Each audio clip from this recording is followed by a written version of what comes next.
A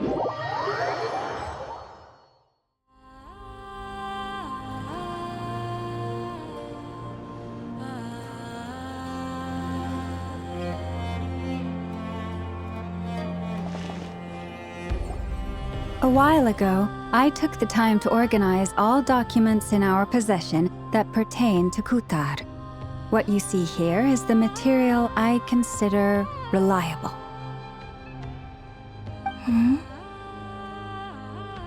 You're saying there's unreliable material too? Yes. Most of the information we have was transmitted through an oral tradition. Inevitably, some of her stories were mythologized and deified over the years through countless retellings. That's why I organized them into reliable and unreliable.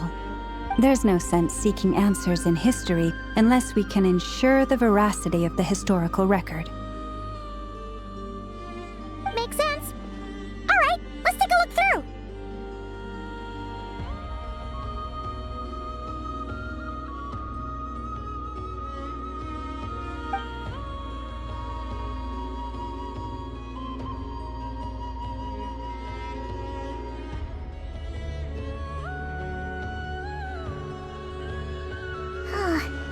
Almost all these records refer to Kutar instead of Columbina. Although neither of those is her real name. Paimon's not sure what point she's trying to make. What we can gather from these records is that the Frostmoon Scions worshipped her as a god, placing impossible expectations upon her.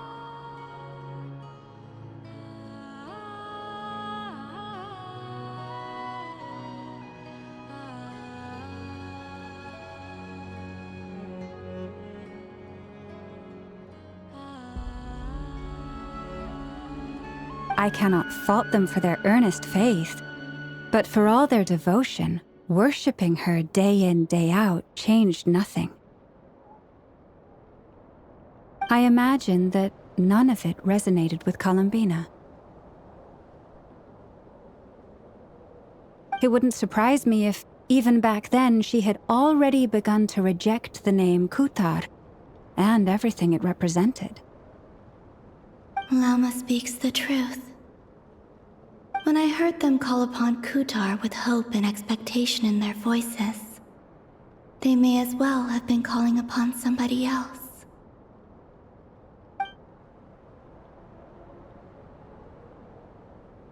Well, that's a bit complicated. I looked at the level of detail, perceived authenticity, prose style, and how realistic their portrayal of Kutar seemed to be.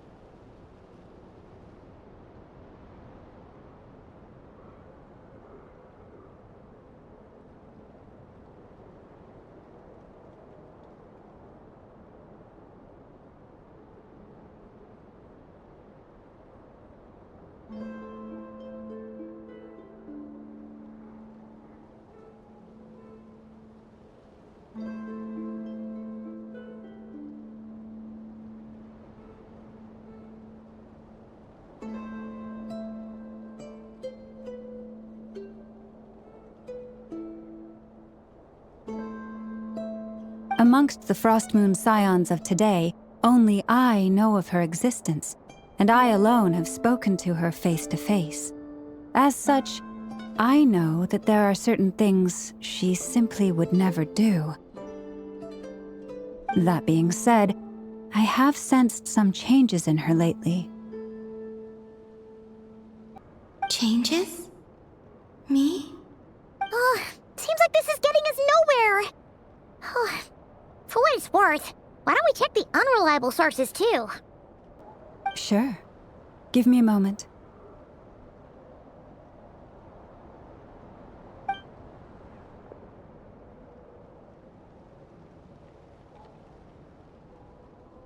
Exerting but a fraction of her divine might, Kutar sheared a great mass from the snow-capped mountain and cast it into the sea, upon whose surface shone the mirror image of the moon. Thus was formed the island of Hisi. Yeah, right. That doesn't even begin to pass the sniff test.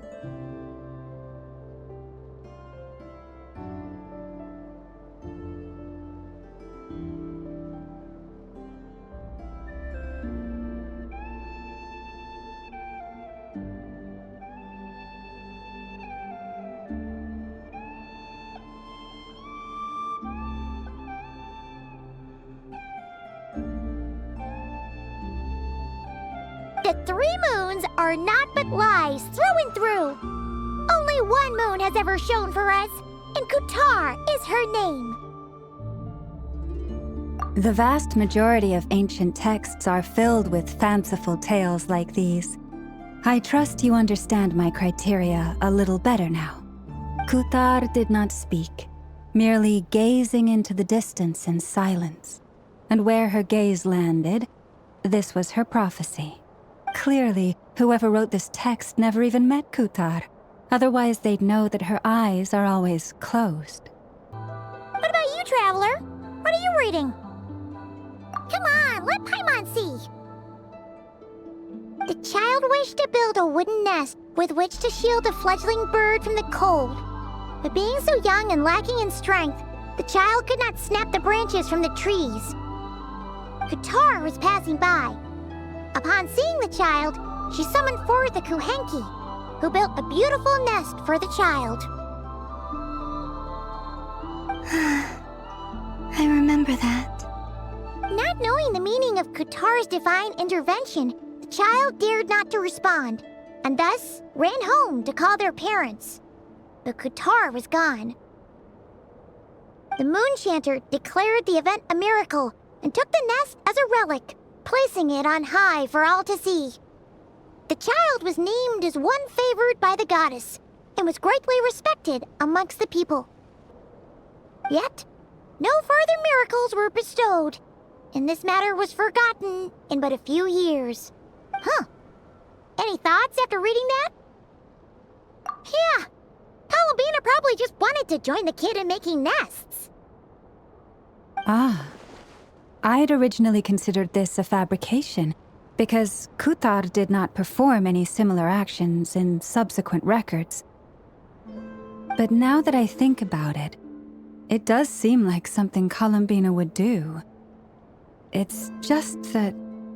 She didn't know how other people would interpret her actions. She was probably worried about making things difficult for people. And so, she gradually stopped joining in. Yes. Oh, that's so sad.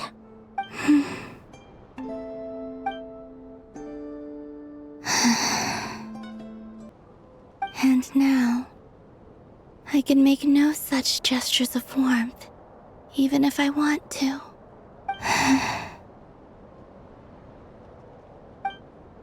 Still no name. That's a bit of a shame. But we did learn some interesting stories. That's gotta count for something. Varka said he was gonna set up a meeting with Arlecchino and Sandrone, right? Let's go back to Nasha Town and see how he's doing.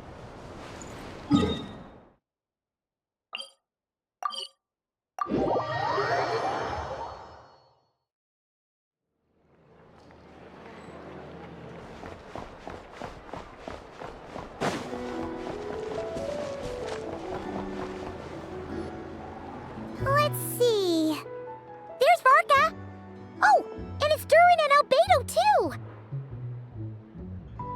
Yeah, this is pretty much the same place we bumped into each other last time.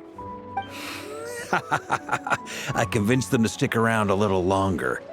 We were all waiting on people, so I figured having a little company would help pass the time. Ah, so you've been waiting for us? Does this mean that you've already arranged things with the Fatui? Sure does. Now you're back, we can go meet up with them together. How'd your investigation at the Frost Moon Enclave go? Well, we didn't find out Columbina's true name. But apart from that, it went pretty well. Aha, just as well that I didn't tag along then. I'm sure our moon goddess wouldn't want every man and his dog knowing all about her private life. Still, desperate times, desperate measures, I guess. Someone had to do it.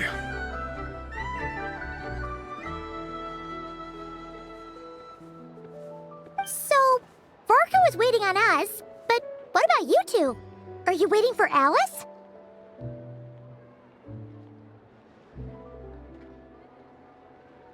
Oh, no, we already met with her.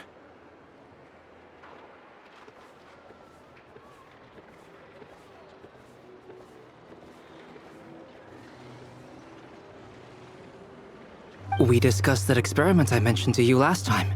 Oh, and she also handed me this communication device.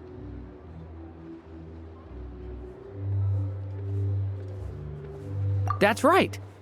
I understand she informed you about the relationship between the phantom phenomena and Tevat's borders, yes? She wants me to help her with some more experiments on that front. She said that she'll contact me through this device with more information.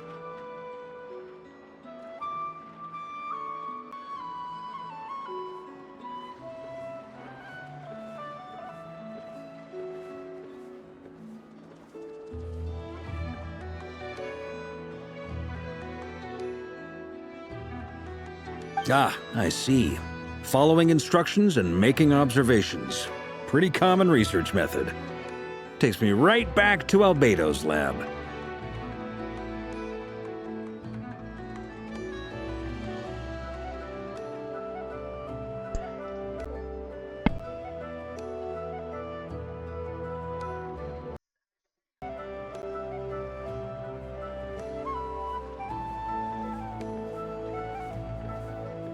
Wait, then who exactly are you meeting? Someone you know. Albedo's met him too.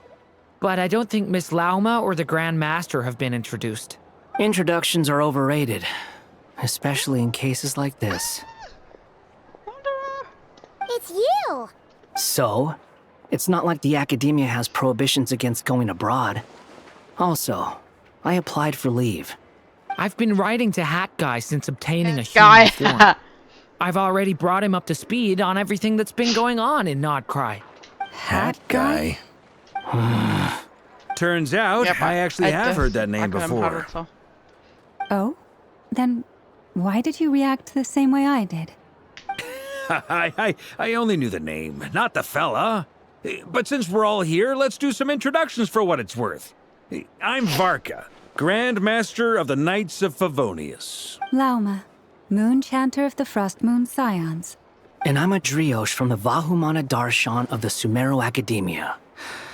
Hat Guy. That guy. Good to see you again, Mr. Guy. Mr. Guy. I believe we last saw each other on the boat ride here. Mind you, the only reason I came here is because there's someone I want to look into. Who's that? The Doctor, also known as Dottore, second of the Fatui Harbingers. From the tone of your voice, it sounds like there's bad blood between you. I was reviewing our archives and noticed that a lot of information about him was missing. Left a bad taste in my mouth. That's all there is to it. Dottore, or Zondique, as he was then known, once studied at the Academia, but he got kicked out before he could graduate.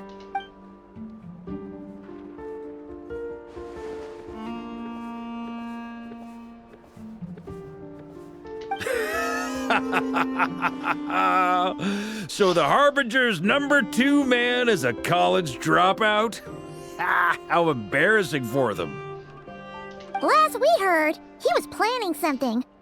We actually heard that a few times before, even coming to Nocry.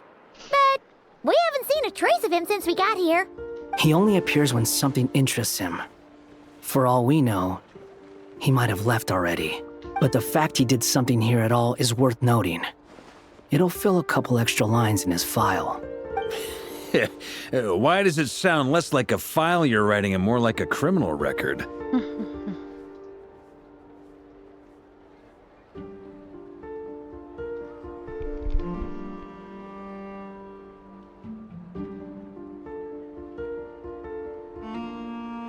Anyway, we were just about to meet 2 of the other Harbingers.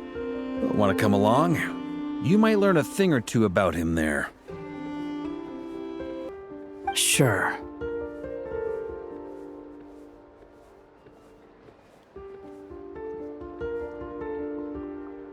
Even though they're harbingers, well, they're old acquaintances of ours, so, you know, when you talk to them, try to be...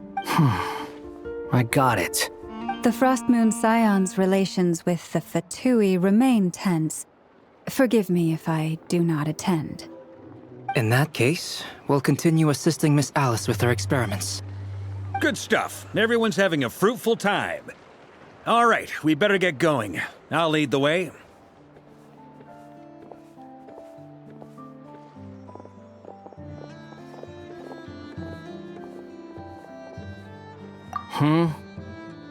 Oh. Well, yeah. That's obviously part of it. But I'm not the only one who has a score to settle with him. Neither you, nor Lesser Lord Kusanali, nor I want to see him meddling with things again. What's the hurry? Don't worry. Pigeons always know which way home is. Huh.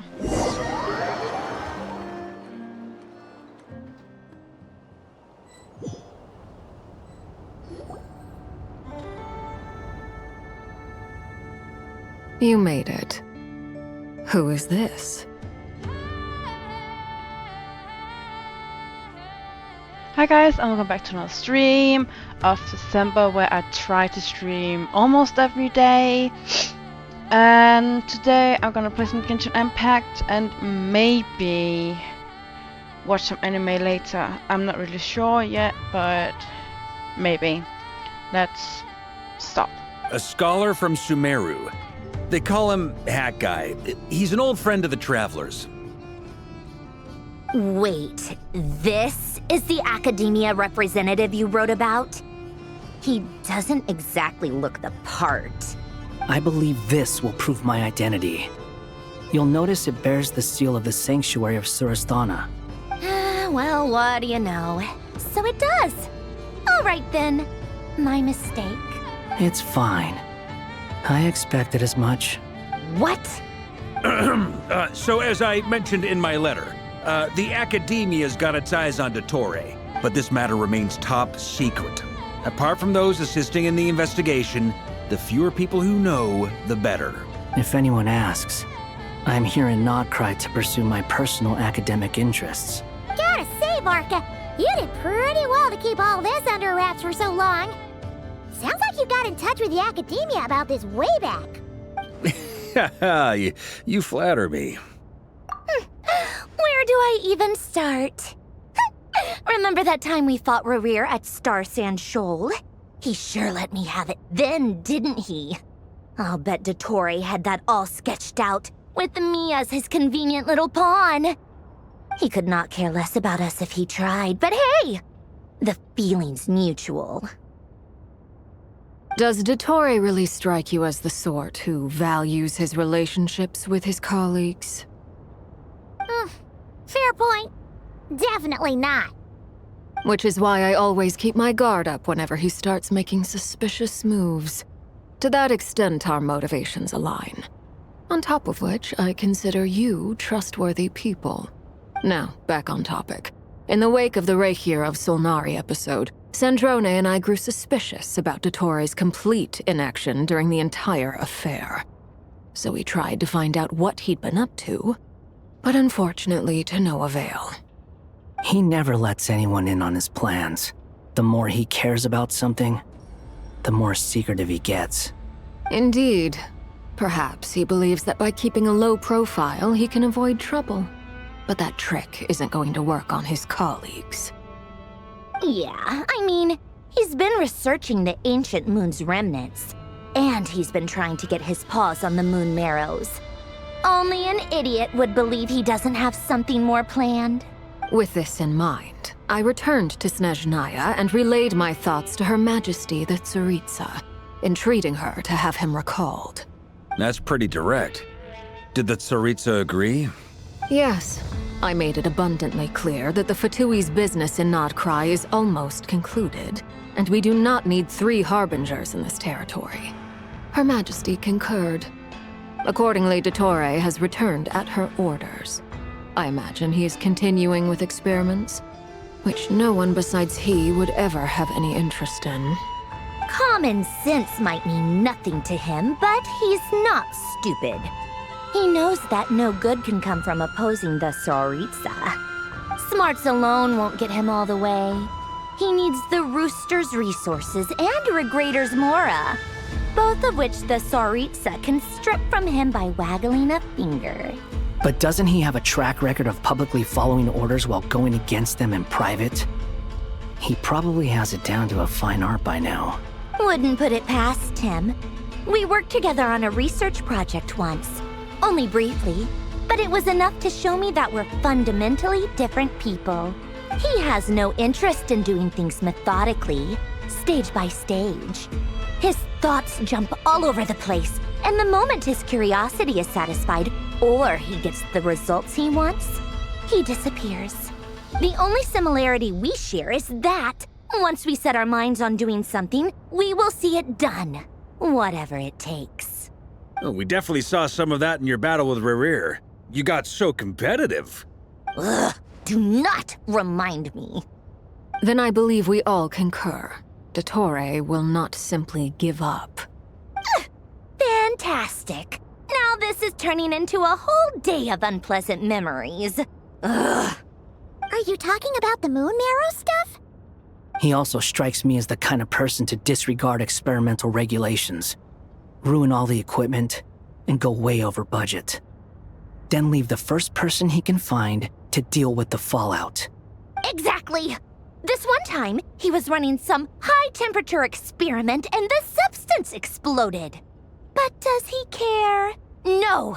He orders his subordinates to open the device so he can observe the results, which causes the gas inside to leak out. That gas was poisonous. If I hadn't been there, who knows how many people might have died. And after all that, he left while I was still cleaning up after his mess. What a waste of time, he said. Waste of time? The nerve! He wasted my time! You've been bottling that up for a while, huh? Hat guy, I must say, you seem awfully familiar with internal Fatui affairs, especially when it comes to Dottore. Thank you, Lady Harbingers, for providing such valuable information. I have no other questions for now, so I'll be on my way. Wait, what? You're just gonna leave? You're welcome to join if you want. Ugh. Just when Paimon thought he'd finally mellowed out. He makes quite the impression. I'll say. I've met tons of headstrong people, but not many of them would join me in bad-mouthing Dottore. Anyway, back to the main agenda. Barca, you said that Columbina has gone missing? Or rather, disappeared. Yeah. We're working on building a connection between her and this world. The simplest method is to find out her real name. I've actually asked her that question before, but she said she didn't know. Considering our relationship, I doubt she was lying to me. As far as I recall, she was never dispatched by Her Majesty to claim a gnosis or anything like that. The Tsaritsa's plans had long contained a place specifically for her. I always thought that was weird. What could she do that the rest of us couldn't? Knowing what we do now, it's probably something related to Kavaki, right? More than likely. When she first arrived, Columbina would often go to Her Majesty and ask when she could start the task assigned to her. But Her Majesty always gave the same reply. The time has not yet come. So she spent her days in Snezhnaya doing basically nothing. The Tsaritsa has summoned a beautiful blind maiden to be a harbinger, giving her the third seat by virtue only of her enchanting voice. It was a dumb and stupid rumor. But the The reality of the situation made it hard to refute. And what happened after that? I imagine she stopped caring. She no longer seemed to care why she had been recruited, and Her Majesty never gave her any missions, so she just continued to sing in the flower garden. For my part, I was busy. So busy, in fact, that watching someone be that idol had me fuming. But still, I got the sense that she had long been used to a life of other people claiming she was needed when she wasn't. I just felt that having a place to stay would cost me something eventually. And so I waited quietly for the day that I would have to pay the price. And on the other end of that spectrum, you had me. Someone once told me that I had the lousiest work and the toughest luck. That's a good way of putting it. I forget who said it, but those words have always stuck with me. But you've done your job exceptionally well all this time. Because at heart, you are a conscientious person. What is it? Something come to mind?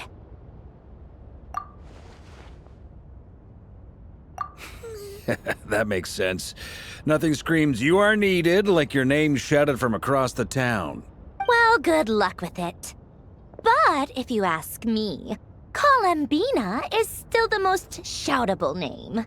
I'm just so used to it now, after all the arguments we've had. I can't be bothered trying to remember another name for her.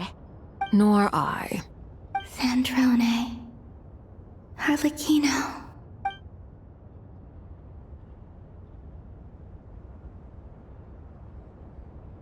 Huh! It's a Sealy! Does that mean Nicole has news for us? Ladies, I thank you for your hospitality. If the chance ever comes up, I definitely owe you both a drink sometime. I'm sure it will. You can make your own way out. Heck, you've been here enough times, you probably know your way around better than I do. Okay, time to do what adventurers do best. Follow that Sealy!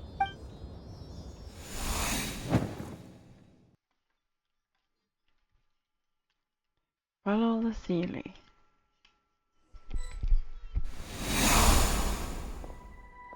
Here you are.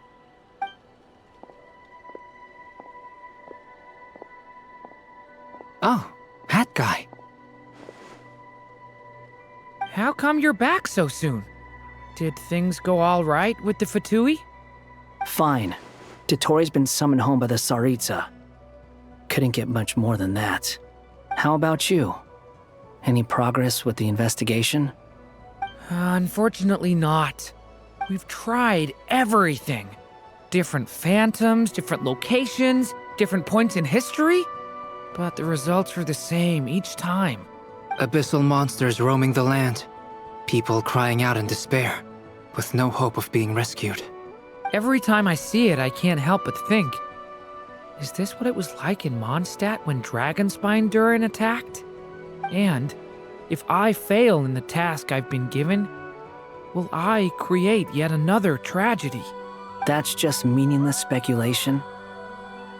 When we encountered similar phenomena previously, I tried to interfere with those illusions, using sounds and lights to guide them. However, we could not change their fates. At most, we were able to extend their existences. The events of the past are like fate that has been written into Irminsul. There isn't a living thing in Teyvat that can escape its past. But Miss Alice instructed us to try to find ways to change the outcome that these phantoms face. It's an impossible task. Can't you just refuse? Since she asked us to do this, I feel like it can't truly be impossible. Or if it is, well, mages can make the impossible possible.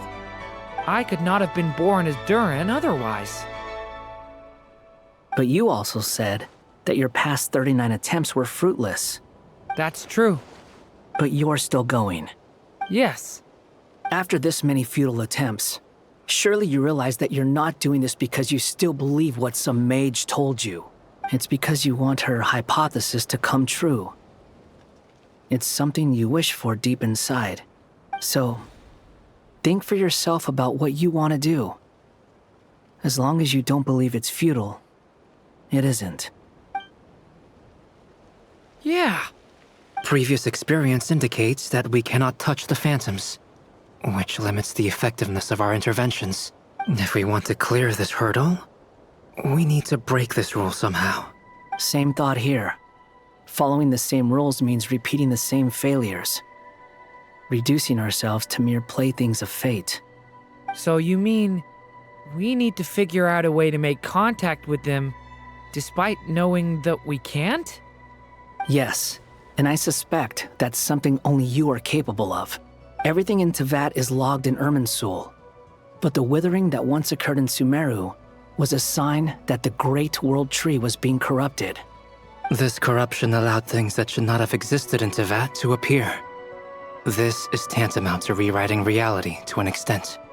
You're saying abyssal power might be able to affect those phantoms? No one's ever tried it before. If you're gonna try it, it'll take courage. And you have to be confident that you can control it. Is anyone there? Has anyone seen my daughter? She's missing. I have to find her. I hear someone inside. Spargana? Are you in there? Ah! If I can use my abyssal powers to warn him that there is danger here, maybe it'll change his decision. Maybe he'll stay away. Yes. The important thing is not the nature of the power, but rather how you use it. To intimidate and obstruct. Sounds about right for the Abyss. Let me try. I should be able to influence that thing. Have you seen a little girl? What? This isn't the time for that! Just run!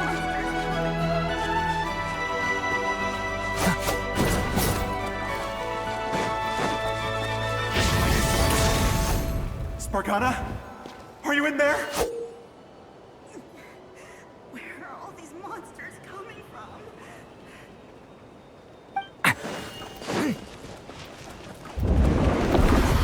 What is this? Looks dangerous. I should get out of here. Where are all these monsters coming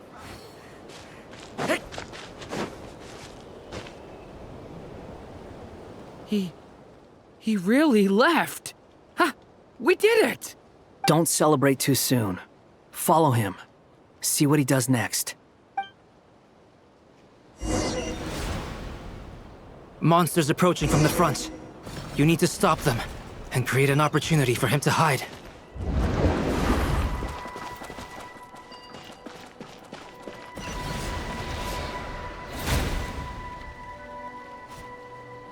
Help me!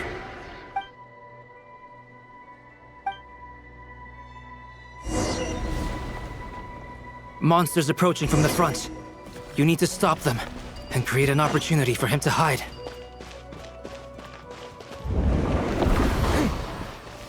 No! There's monsters ahead!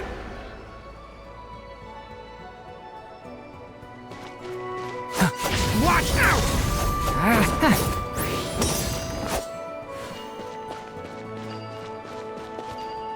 Wait, is that the barrier I saw earlier?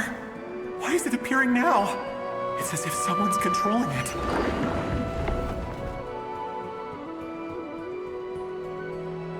The monsters are gone. Is it safe now?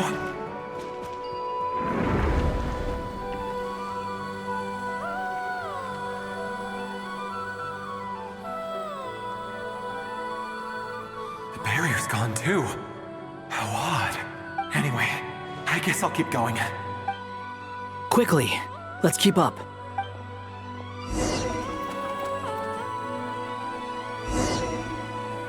Wait, there was someone else here? Don't go any further. We've got anti-monster traps laid out everywhere. But my daughter must just be up ahead. I have to go. This way's blocked.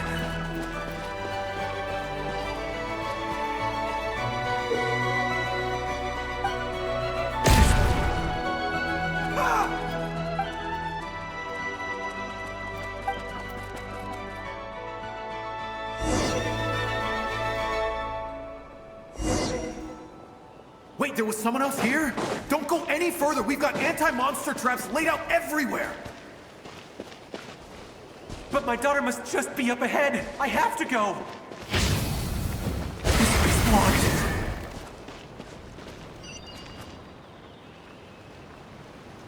We might be able to use the explosives over there, but we need to take care not to hurt him.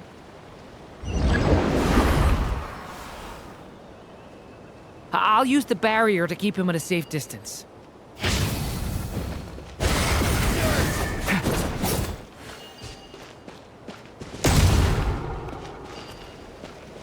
This barrier seems to be helping me somehow.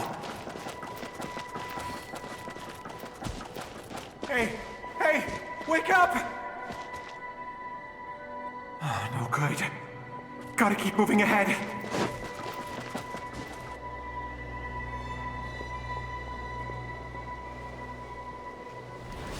So many monsters! There's still a chance, Durin. Use the traps.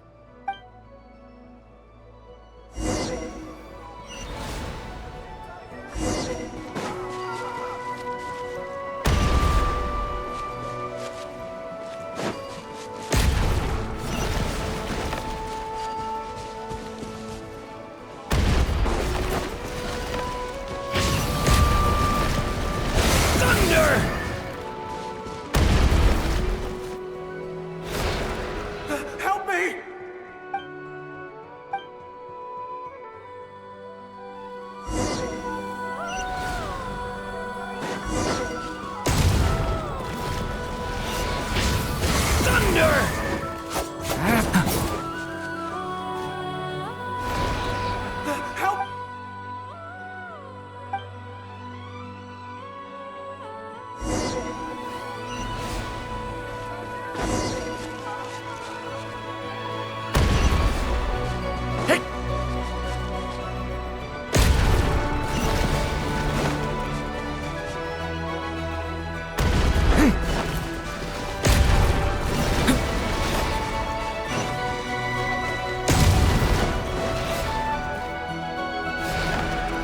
Help me!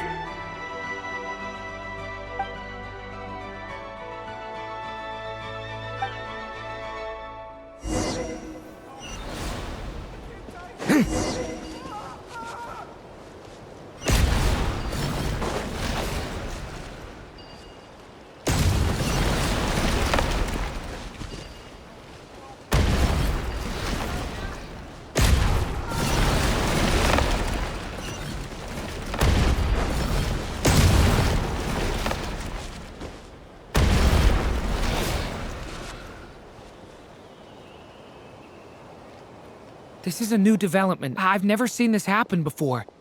We might just be able to save this person.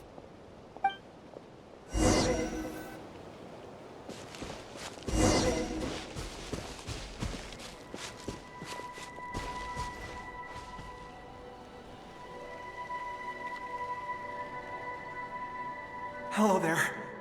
Have you seen my daughter? Spargana's her name. She's carrying a large backpack. Get out while you still can, you fool. You won't find any survivors here. But I can't just leave her here. She must be so scared right now. Sorry. Wish I could help, but I haven't seen her. You'll just have to keep looking. Okay, thank you. If I do find her, I'll get her to shelter and come back for you. Don't bother. I've got nowhere left to go. What's that noise? Monster! No, if he goes inside, he'll be walking into a trap. Let's try this once more. This time, we have to stop him.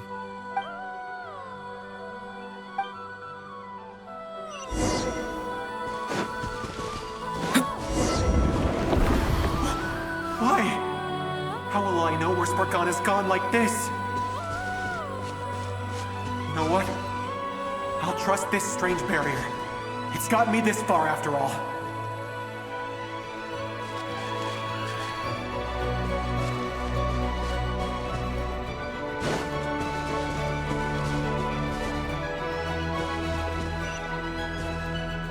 Spargana, are you there?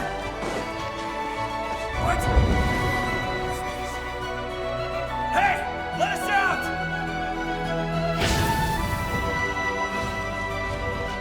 Thunder!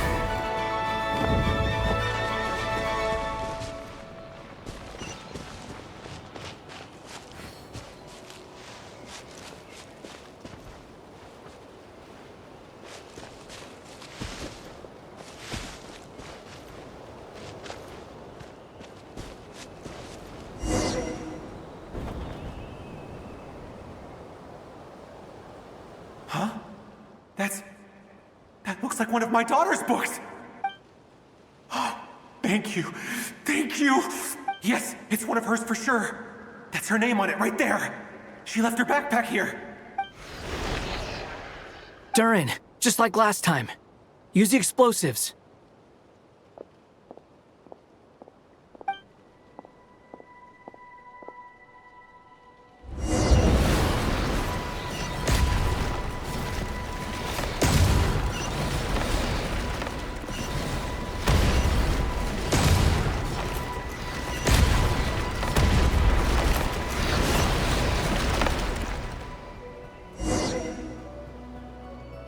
It won't work. There's not enough left. If he makes it in, he'll die. But then, this clue could be the key to him finding his daughter. It might not be the only one. Better he misses that clue than loses his life. I guess so.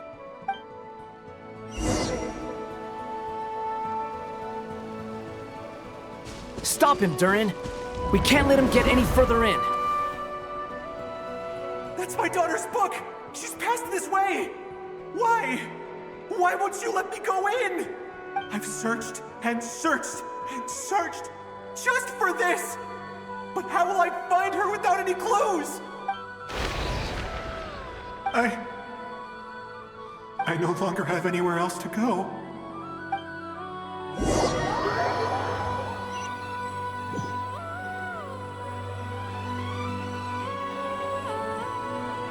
I'm sorry.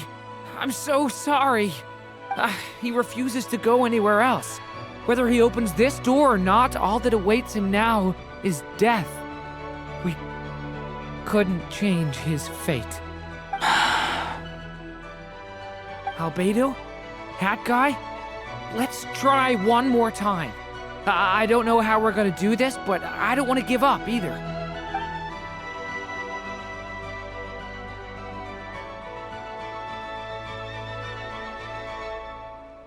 Why am I here?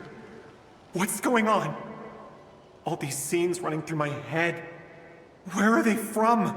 Huh? What's going on? His reactions have changed. How many times have I... What's happening to me? Huh? Wait. Who are you? You can see us now?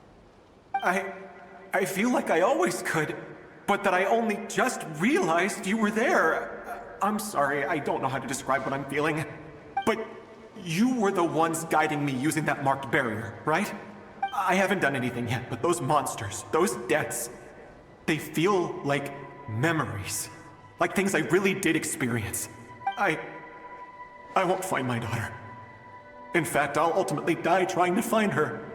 Isn't that right? Well, no, it isn't. Yes, it is. Even so, we're trying to find a way out of this. You've not seen my daughter either, have you? It seems she really isn't here.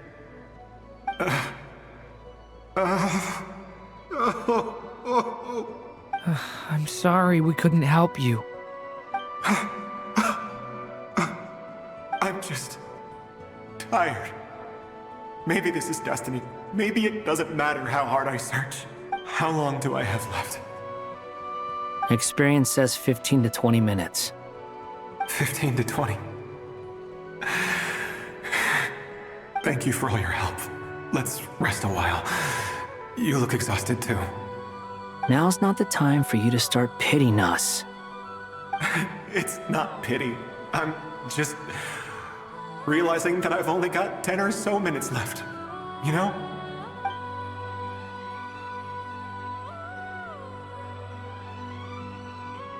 You say you're from Mondstadt, yes? A place with windmills, where people enjoy limitless freedom? And you're from Sumeru, where they've built an academy into a giant tree? Yes. It seems you've never heard of either place. Those names are unknown to me, I'm afraid, yes. Have you heard of Hyperborea? I have, but I heard that it was destroyed in the distant past. I see. That was where my ancestors once lived. What about Delphi Pytho? Was it later rebuilt? I've never heard that name. Then what about Sal Vindagnir? I have seen that name on stone tablets on Dragonspine. But I'm afraid the only things left of that place are its ruins. I see. Sure enough, there was no way to turn this around, huh? I'm sorry. I was the one who asked to chat, but it seems like we're too many ages apart. There's barely any common ground to start from. It's all right. We did hear something new, at least. From how you speak of your lives, things must be going all right for you, I guess. They are. Mondstadt is a place of freedom and happiness. There's a lot of good people in the church and the Knights of Favonius, and even outsiders find that it's an easy place to feel at home. We have festivals a few times a year. Everyone gets together to drink, sing, and be merry. Sumeru is a lot more uptight. Not really the kind of place where you can relax. It's a nation fraught with problems wherever you look. But if all you want in life is to seek knowledge, I guess it's pretty much paradise. That's wonderful. In other words, after this all-devouring black tide passed, humanity did not merely avoid extinction, but rose to build prosperous civilizations anew. I mean, I can see you all right now. That must mean the future isn't a total mess, right? That's true. Well, time's almost up. Let's part ways, I think. Might be best if you don't waste too much time on me. The chances are slim, I know, but I'd like to spend these last few minutes looking for Spargana. If things work out, I'd love to tell her about what I've heard. May we meet again. Well, or not, most probably. In that case, may your wishes come true.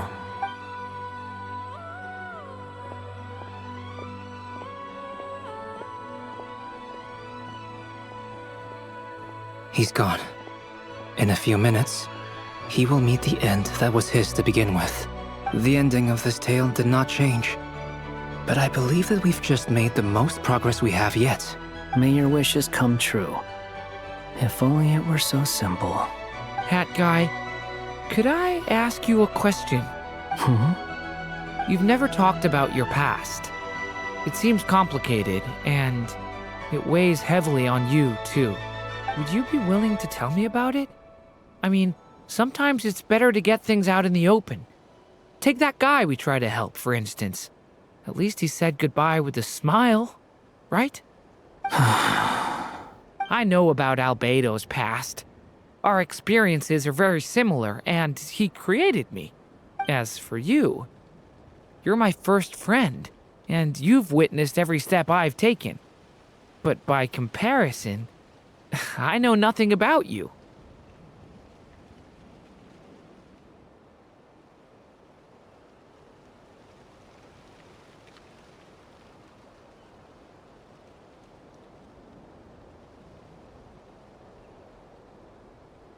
Either way, I mean, we're still best friends.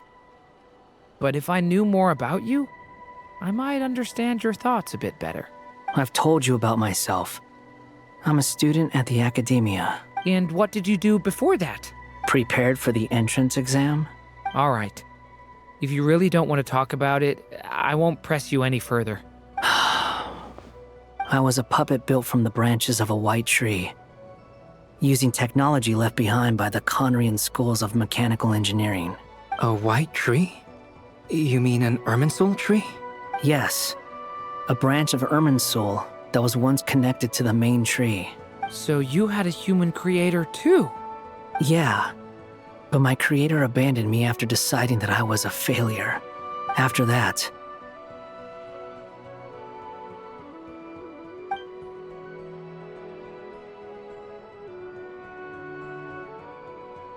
Durin.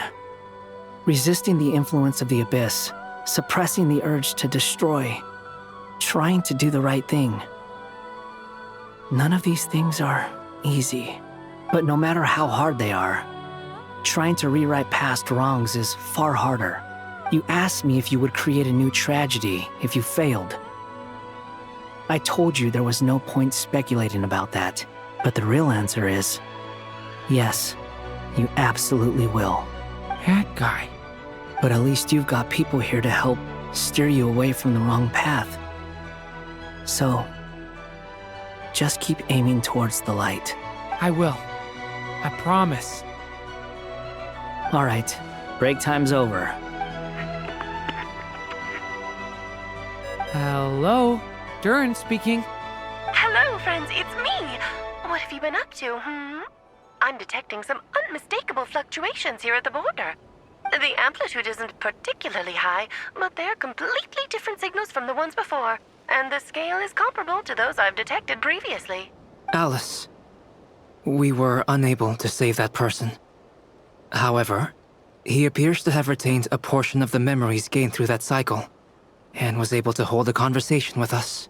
I see. Well, that is rather odd indeed. It definitely merits further attention.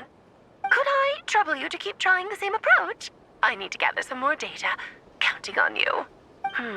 I should probably have Nicole come and check this out as well.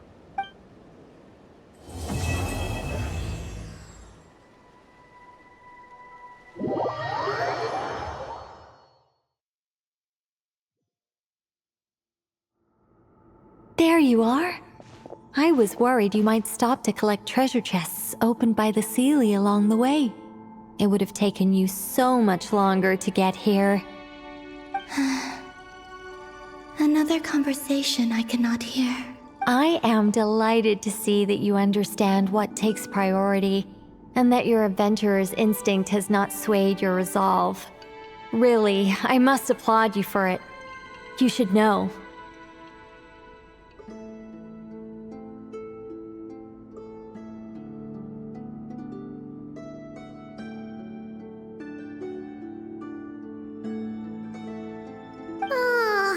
Paimon's head. Okay, I'll try and keep it short. My senses are telling me that this is where we shall find the entrance to the ruins. Oh, cool! Well, what are we waiting for? Let's open it up and see! Patience. This was a sanctuary of great importance to the Hyperboreans.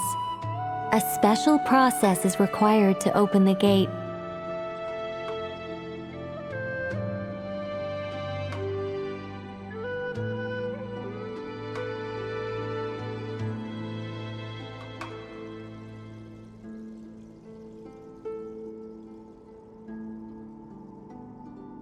Oh, like the place that housed the Eternal Moon's marrow?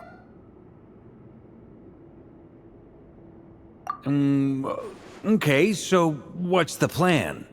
Need us to do anything? And just the short version, if you can.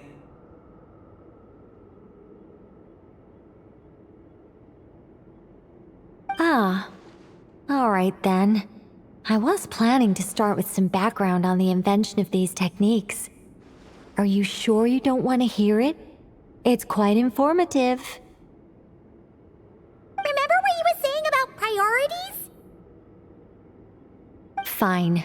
Simply put, we need 3 human representatives to successfully undergo a process of Kuvaki resonance. Think of it as a test from the 3 moon goddesses to see if the entrants are qualified, with the most recognizable qualification being Kuvaki.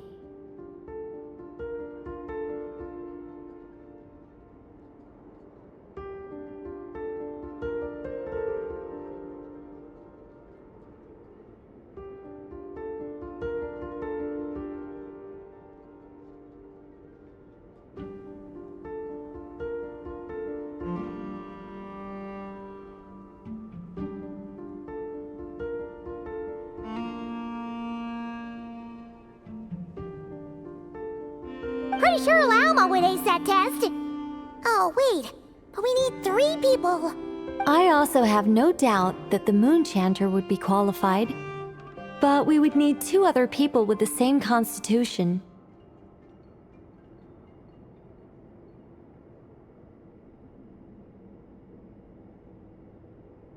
Therefore, the most feasible method is not so much to follow the rules, but to figure out how the test functions and find a workaround.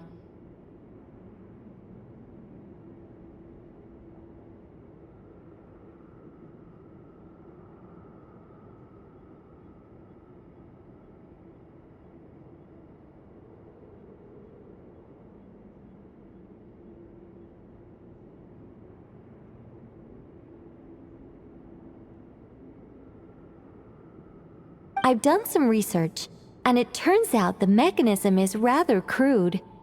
We'll simply need humans to stand before it who have sufficient Kuvaki energy within them. I'm with you so far. How do we get the Kuvaki in them? The easiest way would be transfusion. Take some Kuvaki from Nodkrai's soil, put it into the bloodstream, and get it circulating in the body. So we're going to cheat on the test? Precisely. There are other methods, but this is the simplest one. Cheating the system is much easier than trying to hide from it. Huh? Sorry? Does the idea of cheating upset you, Miss Lauma? No, that's not it. I suddenly had an idea. Oh, what is it? It's about Moon Prayer Night. I figured out a way for Kutar to join in the festivities. Huh? But as Paimon said, we need to have our priorities straight. Let's get back to the test. I'll follow up with Nefer on the festival arrangements. Oh, okay. Anyway, is this really the best method we have? A Kuvaki transfusion sounds dangerous, no matter how you slice it. If you think that's dangerous, wait till you hear the other methods.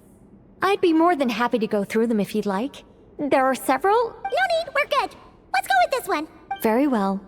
Kuvaki transfusion it is. Now, I should mention that the risks can be greater or lower depending on individual compatibility. It would be rash to simply infuse the Kuvaki and hope for the best. If the body rejects it, the reaction can be quite severe.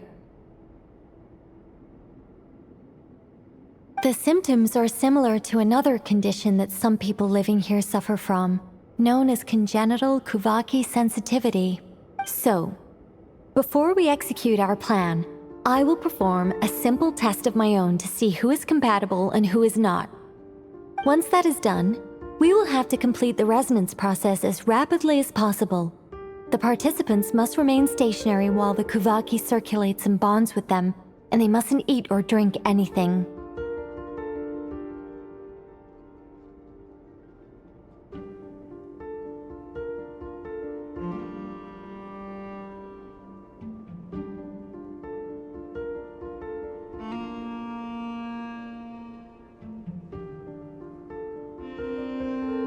What? No eating or drinking? That's some hardcore fasting. They'll all be monks by the time they're through.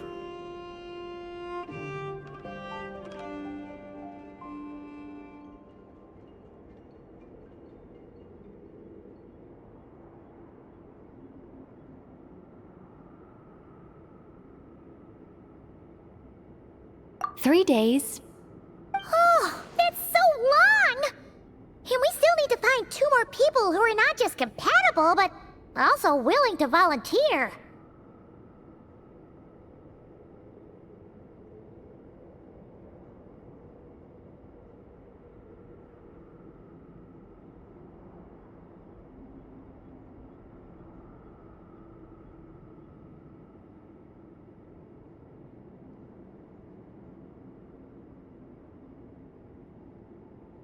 Fasting? What are they talking about?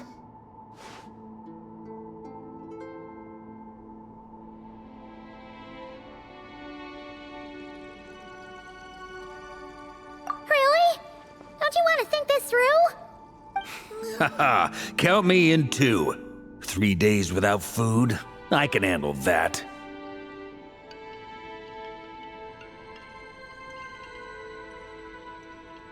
Mr. Cole has made it clear that this is the easiest way. The way I see it, there's nothing else to discuss. It's time to step up.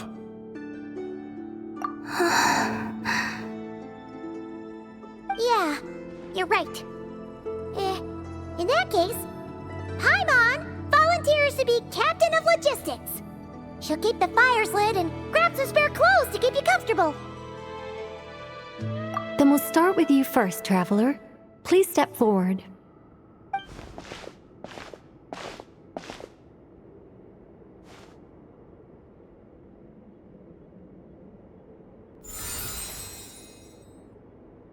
How's it going? Do you feel anything? How about now?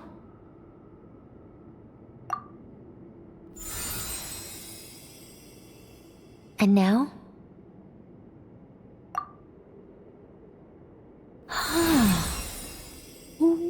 What about now?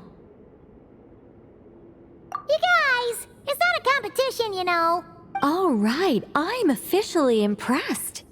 Even as a descender, you can withstand far more than I imagined. It's like I summoned a giant stone titan to arm wrestle you, and your arm hasn't even moved an inch. In my last attempt, I infused 5 times the amount of Kuvaki required. Yes, safe to say, compatibility won't be an issue for you. You're eligible to join. You're next, Mr. Varka. Sure, here goes nothing. All right, I'll start where we left off. 5 times the required Kuvaki dose. Whoa, whoa, whoa, hey, wait a minute. How's it going? No, not great. I kind of want to puke. Feels like I've been drinking too much. A few bottles of wine, then a big stein of Dark Horse, with some hard liquor from Liyue mixed in. You think this is funny? I just lost to a young lady in an arm wrestling contest. I'm never gonna live that down. My apologies. I'll lower the concentration and try again. Oh. How's it going now? I'm not as dizzy as last time, but I can still feel it pulsing around. In that case, you wouldn't be an ideal choice, Mr. Varka. Let's try someone else. Okay, let's go ask some of our other friends then.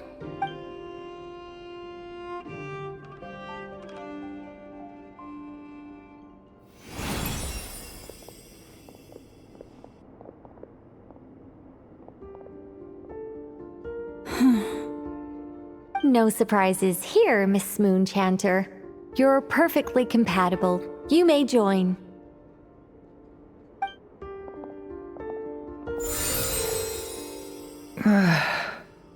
I'm getting a slight headache. Shame. You were so close. Whoa, I'm itching all over. Allergic reaction. We can't have that. Huh? Well, are you gonna start a what? The Hexenzirkel is an organization that cares for and protects children. We will not have them do dangerous things. Not even tests.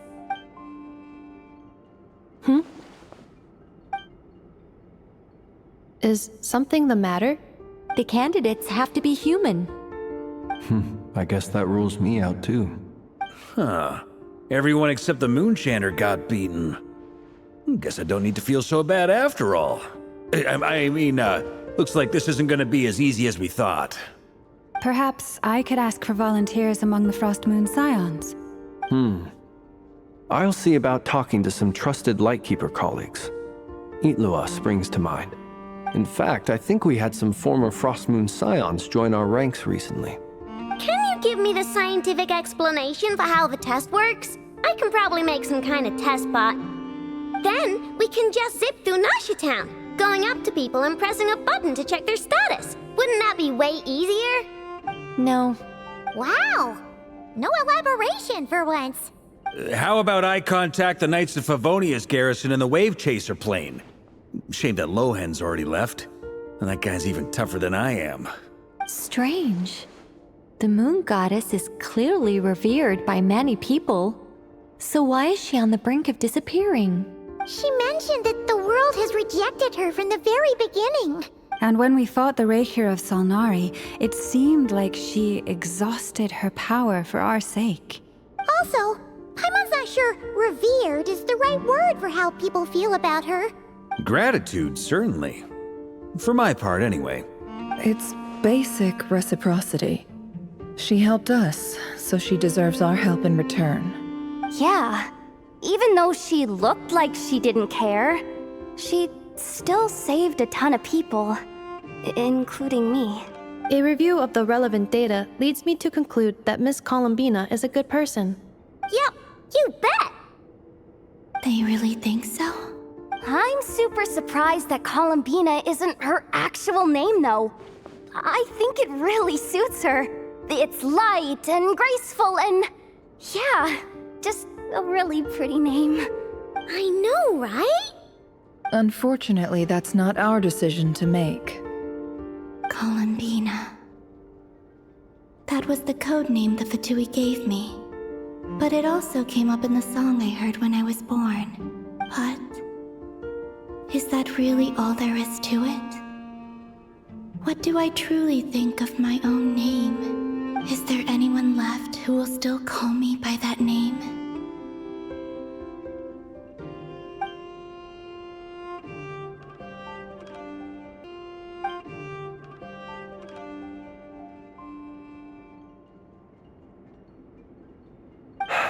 Moon Prayer Night is getting closer by the day.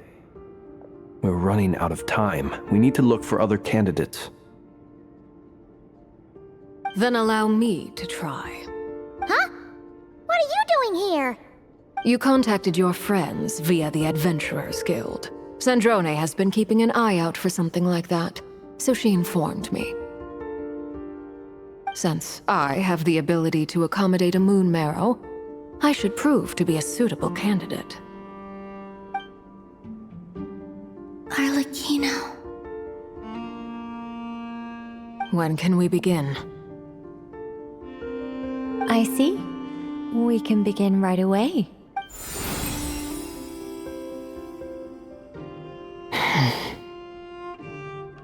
How was it? Did you feel any discomfort? Not at all.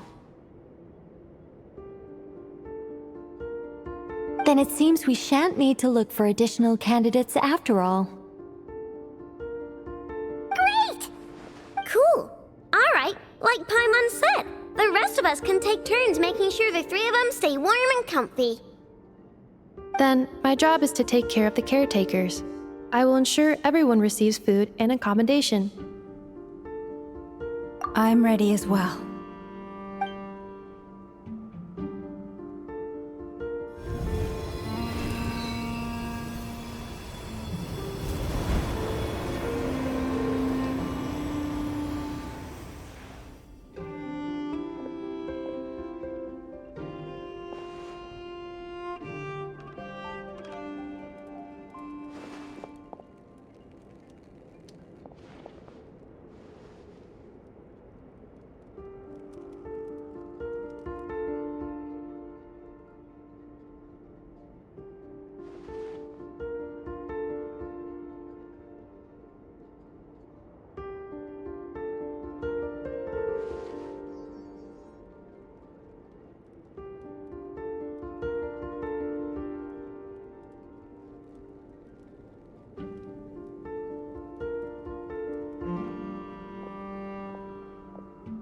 The work is done.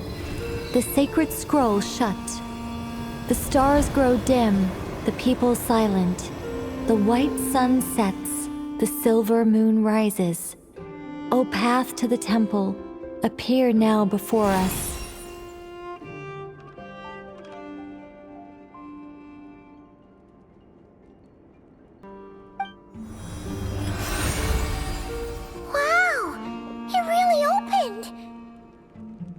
that's what all this is about.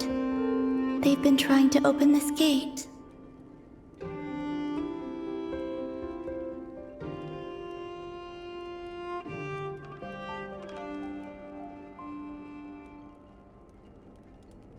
Come, let us enter.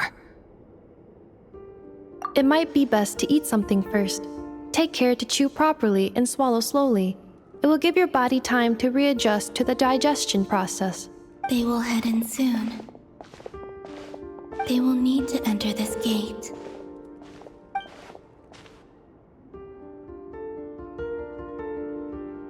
Huh? I cannot pass through. Is it because I have no physical body?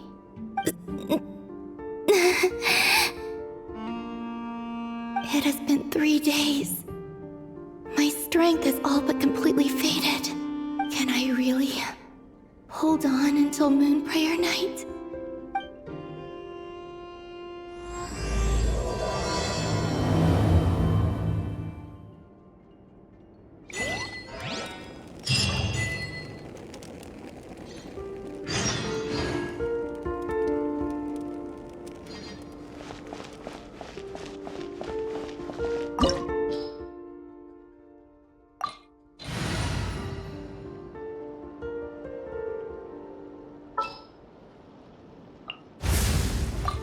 Anytime, any place.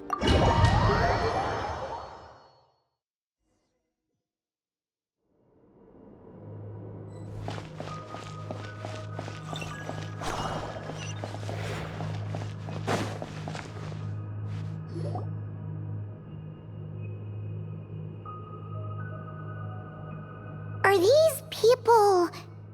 Judging by their clothes, they appear to be phantom Hyperboreans from the distant past. That could mean they have some clues about the moon goddess's name, right?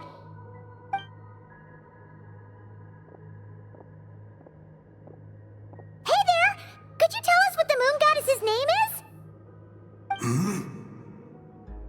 Sorry. That's probably a weird question, huh?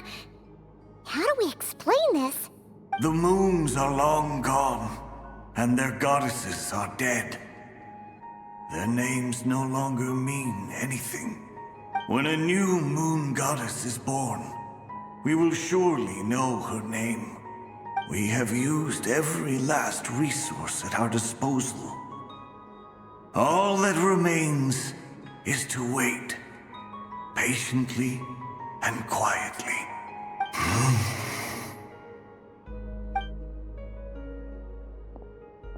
Were the people of the past all this devout? It looks like this phantom doesn't intend to converse with us any further. Surely the new moon goddess he speaks of must be Columbina. Alas, Kutar's birth came long after the age in which he lived. But, maybe if we find a phantom from a more recent age, they might know Columbina's real name. True. Keep an eye out. We should be able to tell which era they're from by the clothes they wear. Yeah! You've been pretty talkative this whole time. What changed? Oh, nothing. I'm fine. You all make good points. When the Hyperboreans speak of moon goddesses, they mean the 3 from truly ancient times. I can't imagine they would know anything about our current moon goddess. There once was a time when the moon goddesses blessed them greatly and protected them from harm. So, when the war between the gods and dragons plunged the world into chaos, it seems they looked once more to the moons for help, praying for a new goddess to be born. Yeah, that checks out. Let's continue on. Who knows what else we may discover?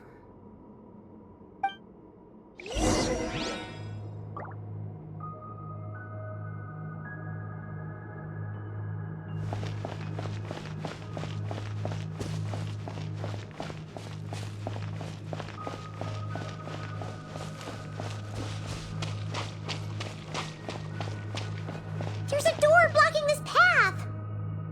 Not a problem. Try this.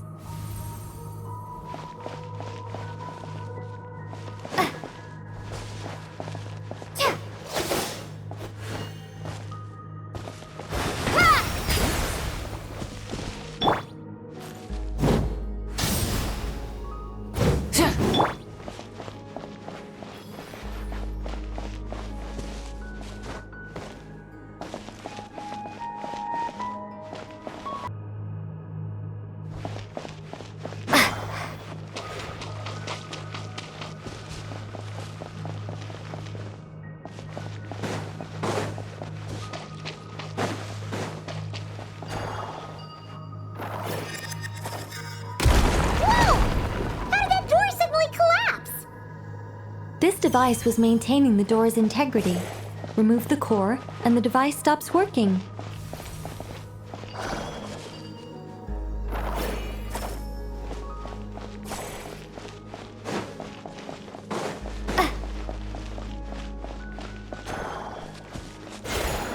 Is this our destination? Impressive. More precisely, this is a device that will help us reach our destination. Let's go. We still have a long distance to cover.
Let's try that device again.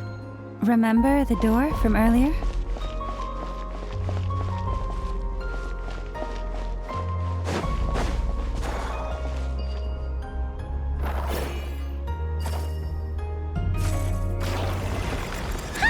So it works in reverse, too!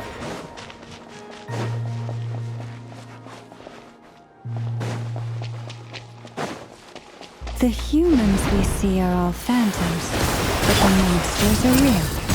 What a fascinating place. There'll be plenty of time to admire it later.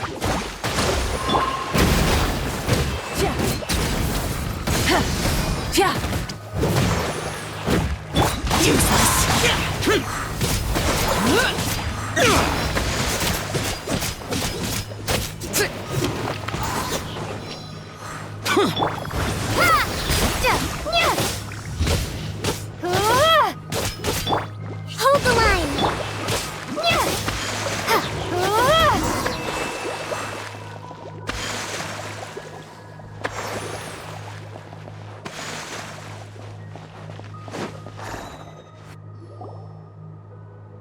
Ooh, there's a whole bunch of artwork in here.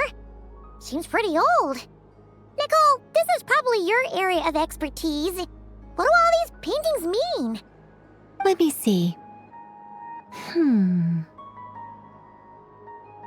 To understand these murals requires some knowledge of the history surrounding the War of Funerary Flame. I shared a little of this with Lauma before. Yes. I think I follow. The dispute between the Moon Sisters. The transformation by Nibelung. Oh no, it's no trouble. I'd be delighted to share the tale again. Alright then. Tevat's 3 moons and their goddesses were brought into being by the will of Nibelung, the then ruler of Tevat. But when the heavenly principles came, they changed the world completely, down to its very foundations. The moon goddesses were nowhere near strong enough to challenge this entity. But the heavenly principles did not view them as heretical entities that had to be removed. Essentially, the 3 moons existed to keep this planet alive and operational, which did not directly conflict with the heavenly principles' aims. Nevertheless, the inherent precariousness of this arrangement would soon be revealed. Nibelung returned. Yes. He did, and thus began the War of Funerary Flame, a battle for dominance between Nibelung and the heavenly principles. Discord would soon emerge between the 3 moon sisters. One would voice the opinion that they should follow Nibelung, for it was he who first hung the moons in the sky.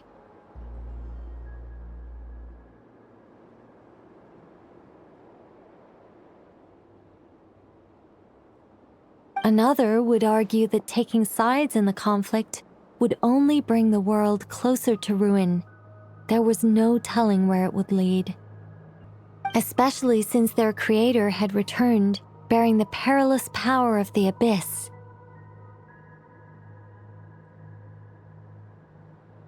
Nibelung would eventually discover their disloyalty. He had all three imprisoned before transforming the moons into weapons with which to fight against the heavenly principles.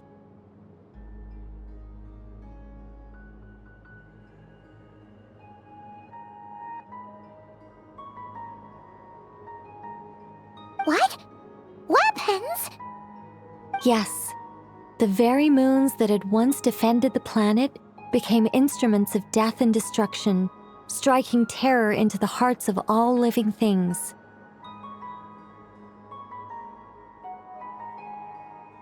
And although the heavenly principles and the three moon sisters had once been at peace, it now seemed that the moons posed an unacceptable threat to Teyvat. It is possible that the heavenly principles did not know of the goddess's imprisonment. If so, the weaponization of the moons would surely have been viewed as an intentional breach of the peace agreement.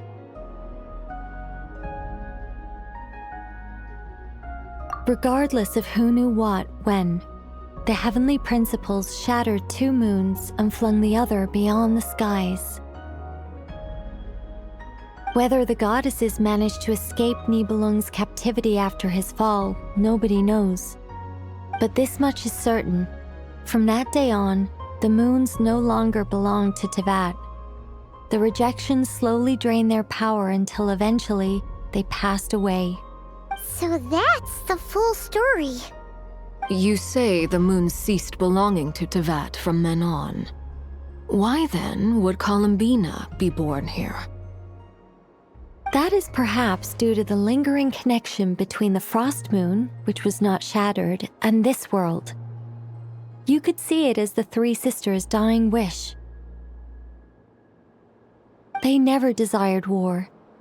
All they ever wished for was to protect this land. I see. If the final fate of the three goddesses is as you say, then Columbina faces the same grave danger. Our investigation has yet to bear fruit. We must... Yeah, you're right! Let's keep going!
activate this thing?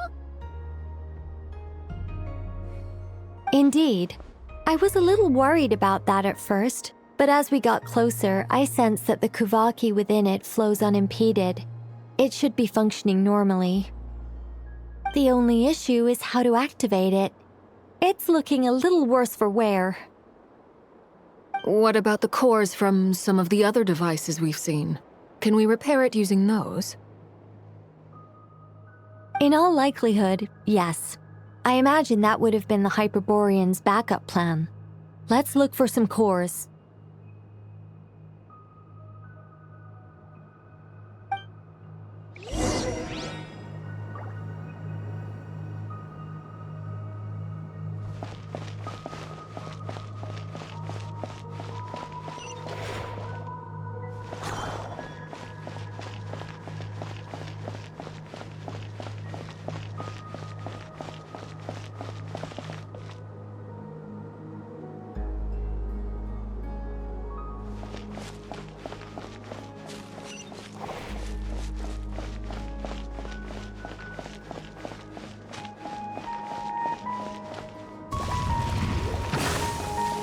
Allow me!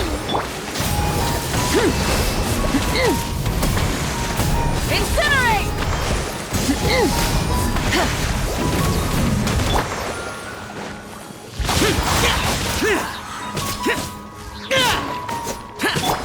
Go! Rise with the sun!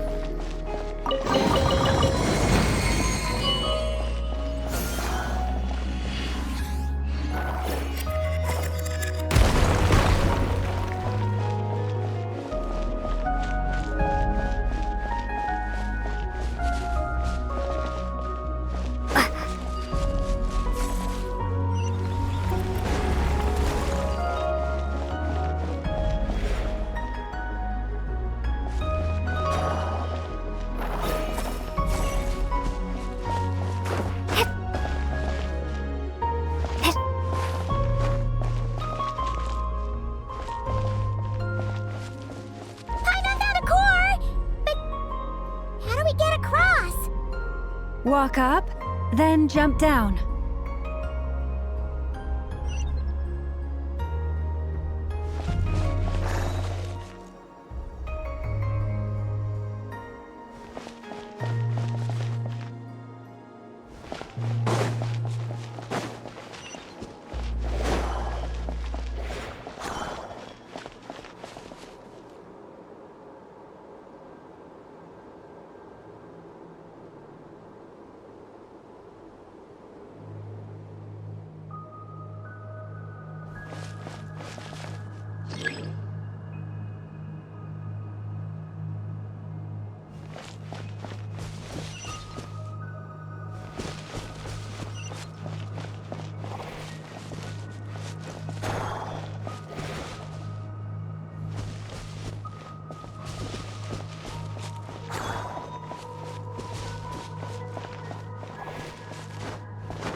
Should be enough cores.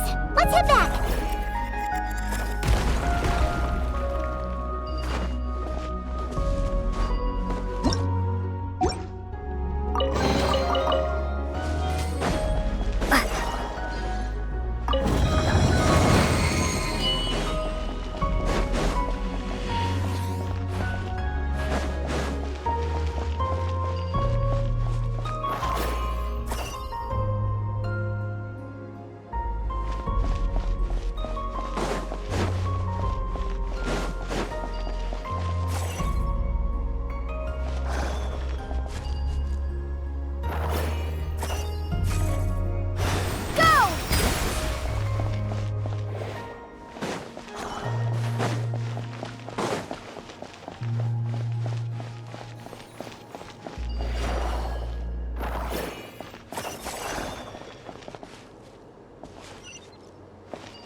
The device is up and running.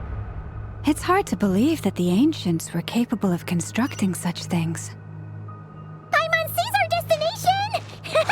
It's right up ahead! Yes, let's go.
This is where the people of Hyperborea communicated with the moons.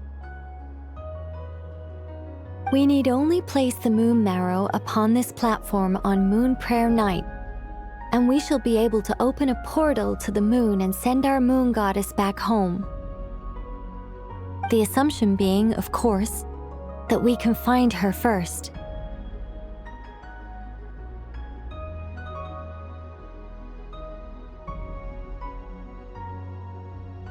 That's right. You want to know if it's safe there, don't you?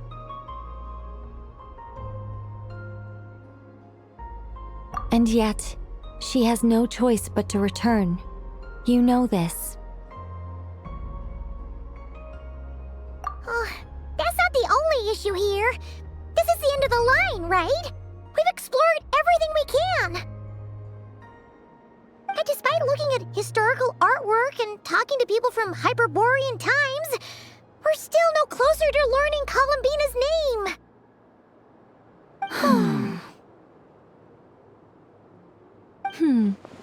If it's not too much trouble, could you tell me exactly what Alice said to you about finding her name? Oh, sure. What she said was...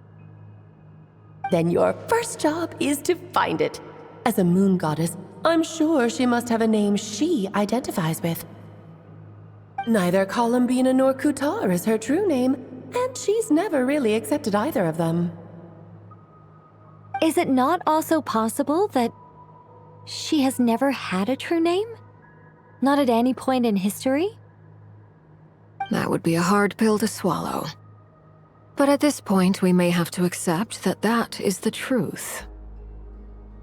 No one knows how she came into being, and she certainly doesn't have parents in any sense that we're aware of. Perhaps she was never granted a name at all. But does that mean there's no way to get Columbina back? She's just gonna disappear and there's nothing we can do about it? Huh?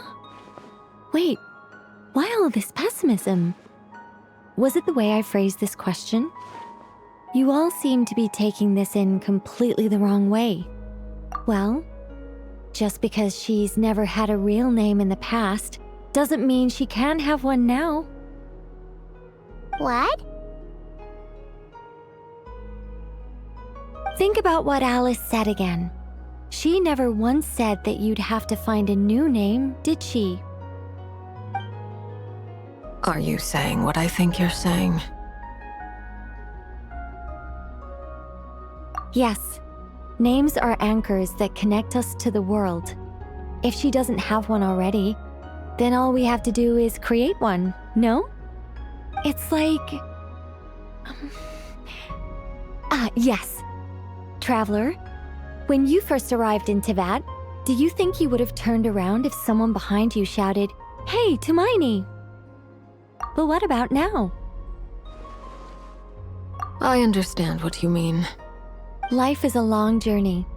Even the friends and family by our side can change over time. When people call you by different names, what matters isn't so much the words themselves, but what they symbolize. And of course, whether that resonates with you. Ether.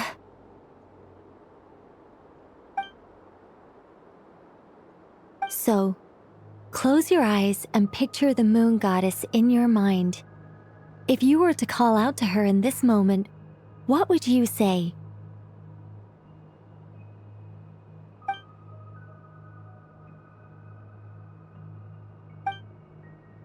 Columbina. Columbina. Paimon would call her Columbina too. Well, she has long forsaken everything that Kuthar represents. I think from now on I should call her Columbina too. Well, it sounds to me like you found your answer. Are you sure? Is it really that simple? We haven't found her this whole time, and not for lack of trying. For a journey like this, the process is every bit as important as the outcome. Had you not searched far and wide, rejecting every other answer you were offered? How could you have come to an answer you felt was finally correct? Oh, it all makes sense now. This has Alice's fingerprints all over it. Are you suggesting that Mage knew from the start that Columbina never had a real name to begin with? I can't say for sure. But I can definitely imagine her chuckling in satisfaction somewhere right now, saying, "Ah, what fun." Llama! Your antlers! You should hurry. The festive moon has begun to rise. Do not worry, for when you called the name Columbina just now, I could sense that the power within was enough to summon back the moon goddess. The power within what? The name? Yes. So, the thing is...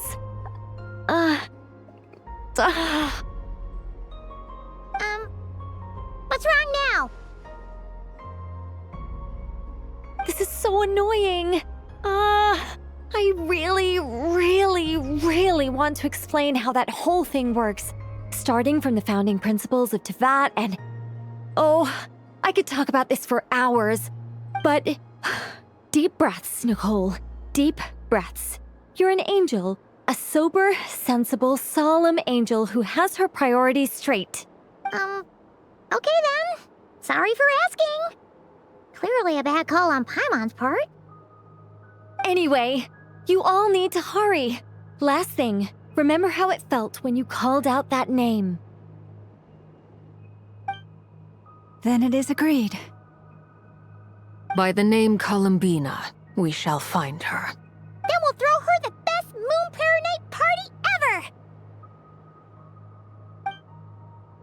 And at last, we will send her home.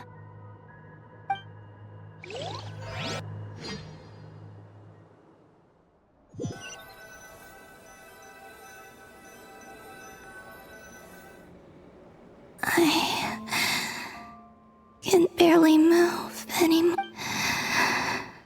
My consciousness is fading away. Have they come back out? I'd love to see them one more time.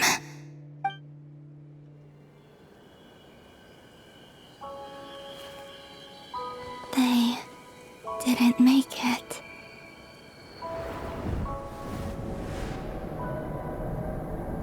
Could you tell me your name? My name is... Columbina!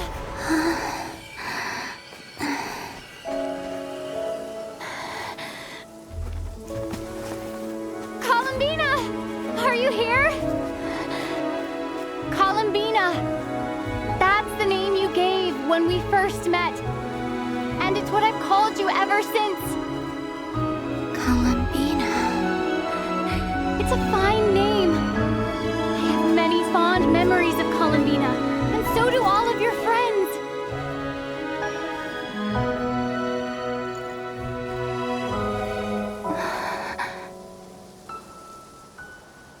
if you like this name.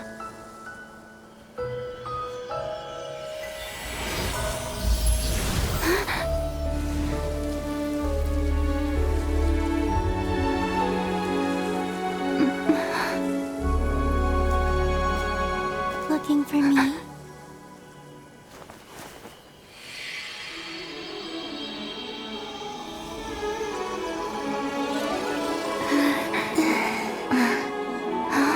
I like it. You can carry on using it. My name is Columbina Hyposelenia.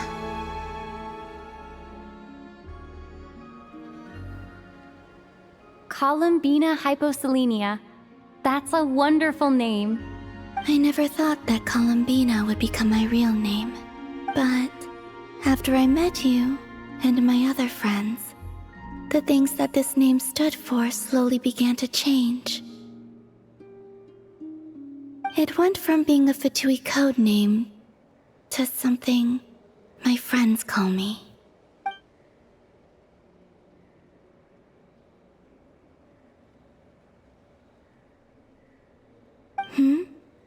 What is it?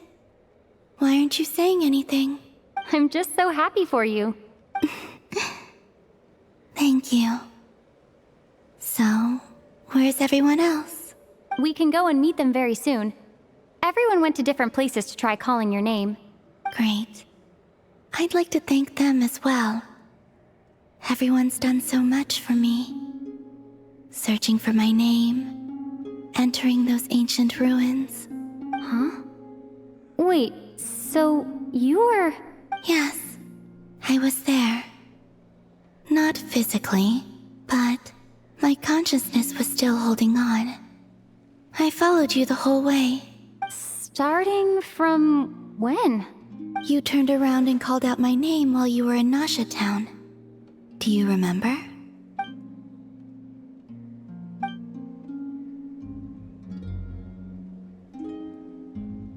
Let's go. We don't want to keep them waiting. Sure. In that case, come with me. But... Hmm? Before that, could you call my name one more time? Sure. Come with me, Columbina Hyposelenia.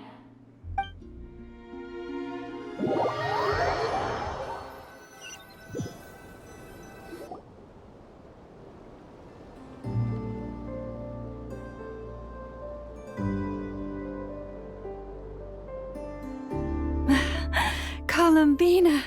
Oh, this truly is wonderful. Llama, I can't breathe. Ha ha! Just in time for Moon Prayer Night. It's good to have you back, Miss Columbina. Yeah, we were worried sick. Thank you, my friends. With your help, I now have a name that belongs to me. Columbina Hyposelenia. Where's the second half from? You added it yourself? That's right. It means... Born beneath the moon. Yes. And by extension, it can also mean born beneath this world. A fine name. Now, as much as it pains me to interrupt this beautiful reunion, I feel obliged to remind you that the Moon Prayer Night celebrations in Nasha Town have already begun. Don't you want to enjoy the festivities? There's so much to see and do. And some of the ambient lighting and entertainments were sponsored by the kind souls in the Hexen Circle. Nicole? Why have you turned into Dodoko? So you're Miss Nicole.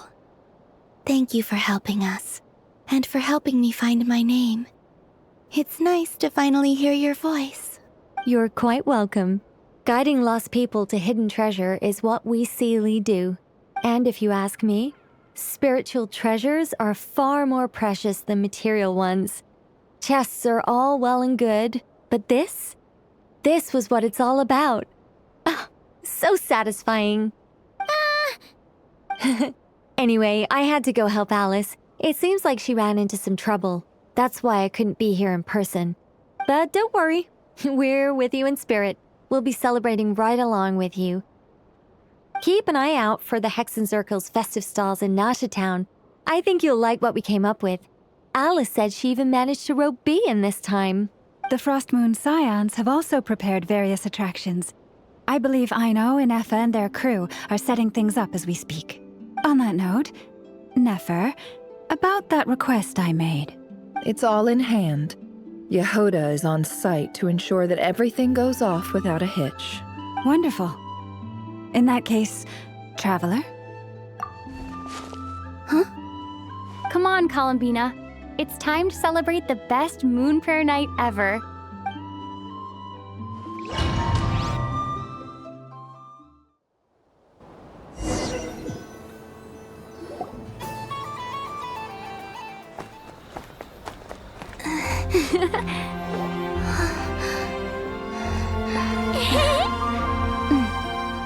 Hey, young lady. Would you like some Moon Prayer Night candy? Happy Moon Prayer Night. Oh, yeah. I almost forgot to say. Welcome home, Moon Goddess.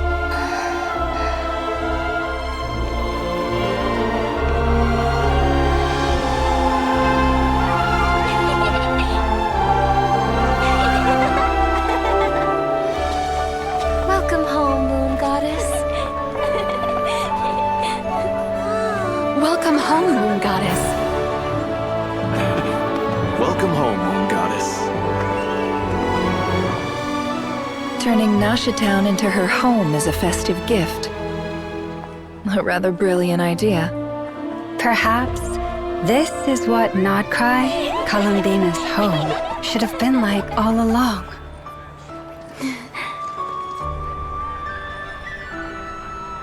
Thank you for the gift. I like it a lot.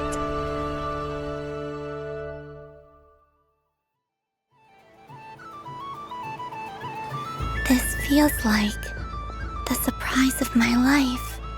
I do. I never imagined I'd ever get to enjoy Moon Prayer Night with everyone so freely. If you're happy, we're happy. Quite a strategy you came up with. Hide the tree in the forest. It's not your usual style, Lauma.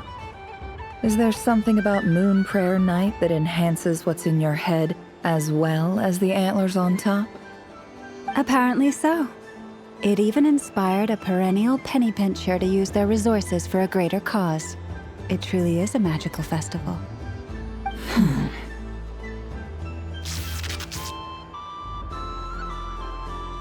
I see it now. This bickering is actually a sign of a strong relationship. Huh? What's everyone doing here? Oh, Miss Columbina, you're back. Yes, I'm fine now. Thanks for your concern. How's your progress with Alice's assignment? Very well indeed. I've never heard her sound so excited. Not like this. This time, her excitement seems more serious. Seems like she's had a major breakthrough. She said she'll contact us once she knows more.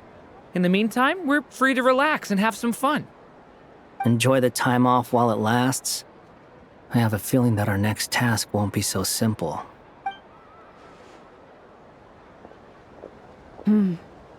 I should go. I still have a few things to attend to at the Frost Moon Scion stall. And I think I'll take a look around. With any luck, this once-in-a-year festival will come with once-in-a-year opportunities. Hold up a second. Where's Varka? I believe he made a beeline for the flagship the moment he entered Nasha Town. Ah, that's Mondstadters for you. They know what they want when festivals roll around. Goodbye for now, Columbina. I hope you have a wonderful night.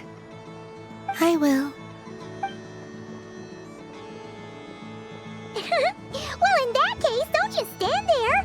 Get out there and have some fun. You'll definitely get a warm welcome at every stall. Oh, also, take this map with you. It's a guide to the festival.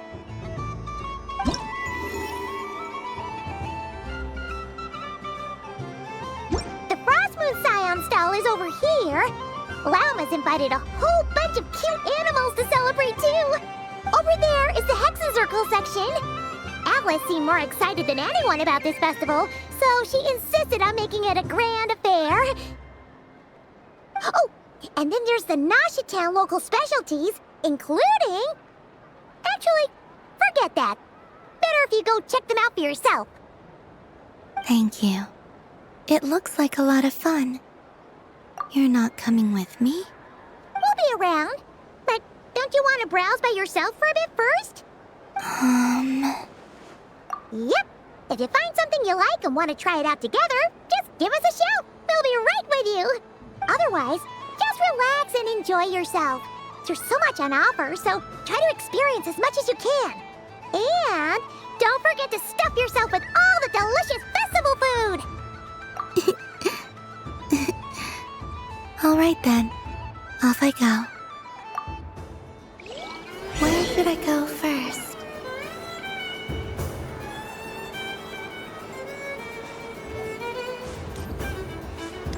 There are so many attractions here. Since I rarely get out, I might as well make the most of it. Moon Prayer Candy! Beautiful, tasty Moon Prayer Candy! Buy a whole box, share it with your friends and family! Candy? To share? I wonder what flavors everyone would like. Welcome home, Moon Goddess. Fancy a box of Moon Prayer Candy? Sure. I knew you would. Now, what flavor would you like? I'm not sure. What flavors do you have? Is this for yourself or as a gift? A gift for my friends. Ah, I see. In that case, I'd recommend apple, lockaberry, or midsummerberry. Those are the most popular. Do you have nocturnal blossom flavor? Huh. I've seen couples give those as gifts before, but I did not know they were edible. No? Okay then. Moonfall silver? You did say this was for friends, right? Maybe smetana then. Hey, now that's a creative idea! I've never tried it before, but if you're happy to wait, I can see about whipping up a batch on the spot. While we're at it, you got any other ideas?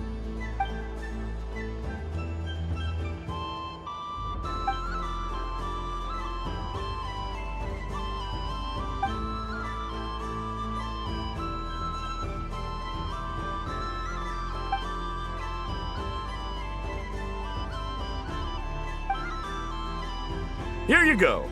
Every flavor you asked for is in there. Thank you. Haha, I should be the one thanking you!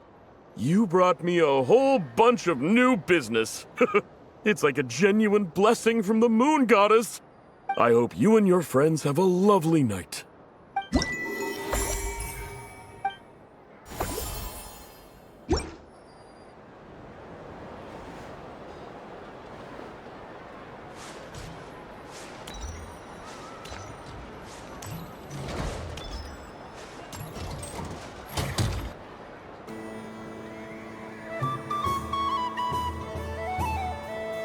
This doesn't make any sense! How am I losing every single time?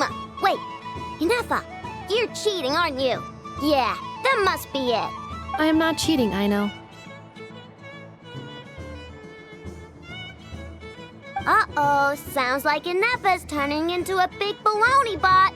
I think it's time for some serious maintenance. Moon Goddess, help me.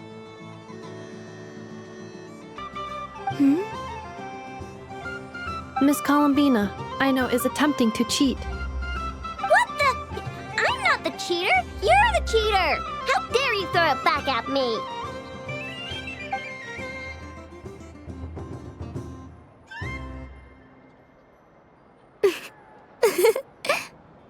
All right, fine. Let's all laugh at I know. Just you wait till I get home, because I'm going to make a game bot that can win 100% of the time. Let's see you laugh when I come back and beat your butts. You'll all have your heads covered in stickers when I'm through with you. We came to check everything was okay after all that yelling, but,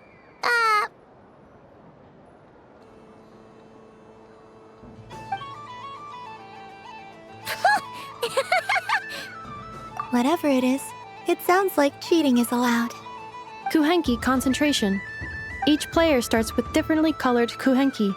Each round, they draw one kuhenki from their opponent. When a player has two kuhenki of the same color, they make a pair and can be discarded. Any that can't form a pair must be kept. The round ends when a player can't form any more kuhenki pairs, and that player gets a sticker. ooh! Can 4 people play as well? That is fine, so long as the turn order is fixed beforehand. Alrighty then. In that case, the 2 of us will join as one team. Okay, but if you lose, you're both getting stickered. I don't want to hear any excuses. Sure. And if we win? If you win, only one of you gets to sticker someone else. I have taken to calling this. I know logic. Hey, lay off me, alright? Okay, so we're starting the game from scratch again, which means all my stickers so far don't count. Looks like Luonatar is the Kuhenki of honor for this game. Anyway, let's go clockwise, starting from Inefa.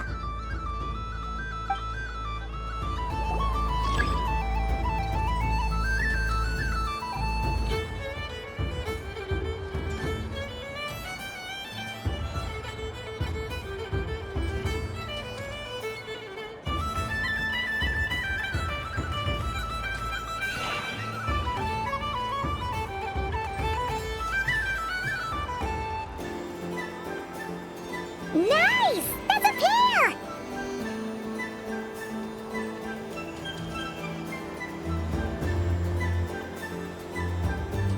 Go, go, fly!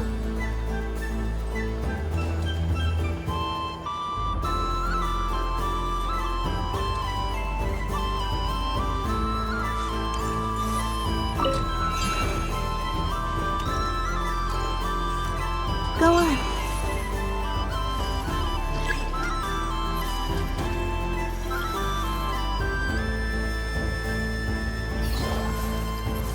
I have a pair.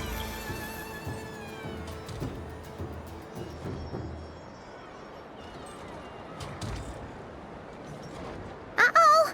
We've got to pick up the pace!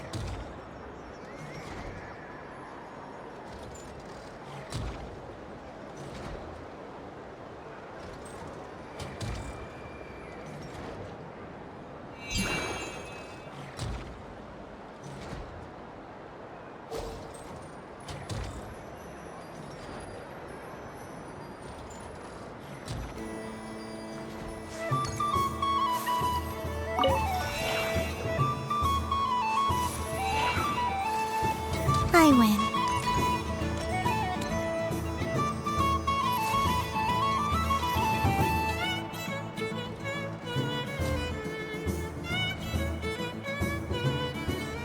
Phew, that was too close. I thought I was gonna lose. Good luck, everyone.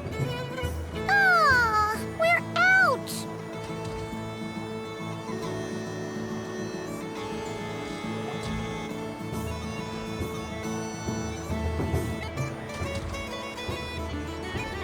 Let me pick a good one. What's it gonna be? You're looking very pleased with yourself there. What happened to being a huge Grumposaurus? I won. Duh.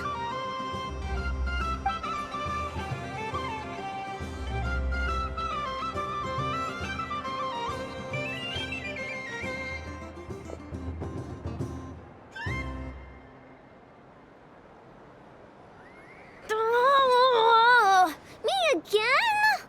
Don't fidget too much, Aino, or the sticker's going to fall off. I don't care. If it falls off, it falls off. If a pair of Kuhenki get discarded, why not a pair of stickers? Huh? Huh?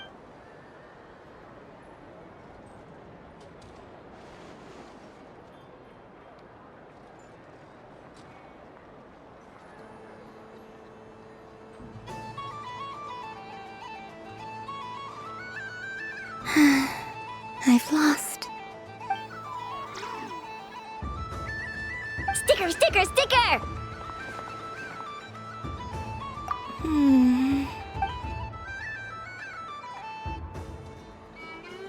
Cute! You think so? Shame. I can't see it for myself. What did Luanatar say? She said it looks so cute that she wants me to lose a few more rounds.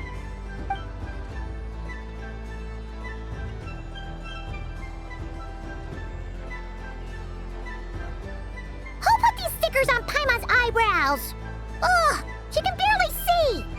Alright, now, I think we got enough evidence to prove that there's a serious problem here. Yes, I agree as well. The culprit is... Ineffa! Culprit? What did I do? Quit acting dumb, Ineffa! You're not wriggling your way out of this one. I've been watching you. Not only did you remember whose side Luanatar started at, but every time someone drew a Kuhenki, you were logging it and calculating every last possibility. Which Kuhenki pairs were gone, who had what color Kuhenki in their hand, even our facial expressions. You were keeping track of it the entire time. Exactly! Why I no said! Putting aside the fact that running calculations is not against the game rules, do you have any evidence to support your allegations? But that's not against the rules either. So she admits it. She certainly does. Alright, everyone grab a sticker. It's time to get Ineffa back. But... Take that!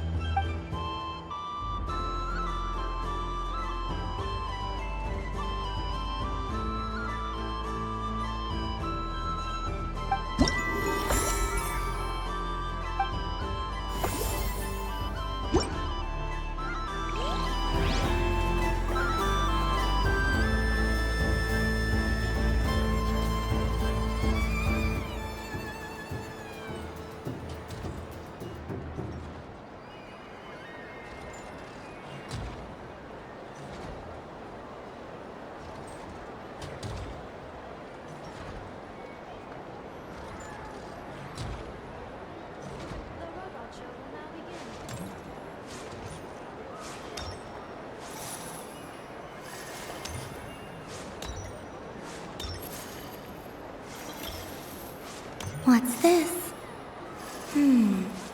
Should I give it a try?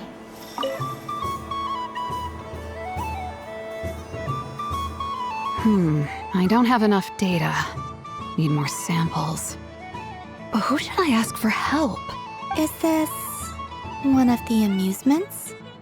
Or is it a research project? Bit of column A, bit of column B. I'm currently running some synchronization tests on these bots. Basically, you need to press the button to help them successfully obtain the treasure. But you've got to time it right. I'll record your data, which will be used to improve the robot's accuracy. But, ma'am, I mean, Moon Goddess, don't you think you should take your eye mask off first? There's no need. I will be all right. Okay then. Whatever you're comfortable with. Great. Then let's begin.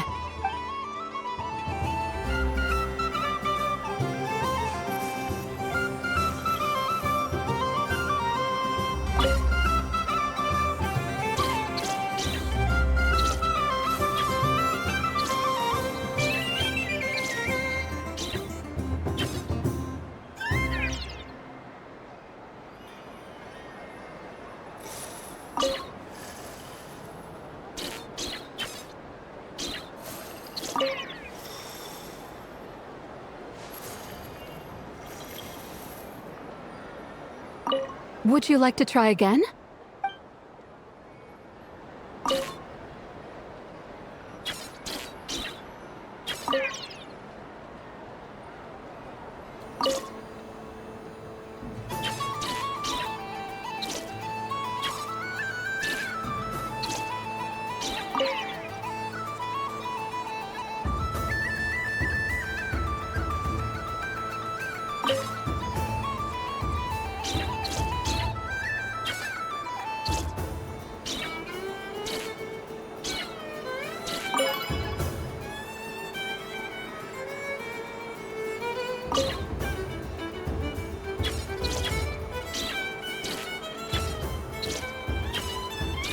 Would you like to try?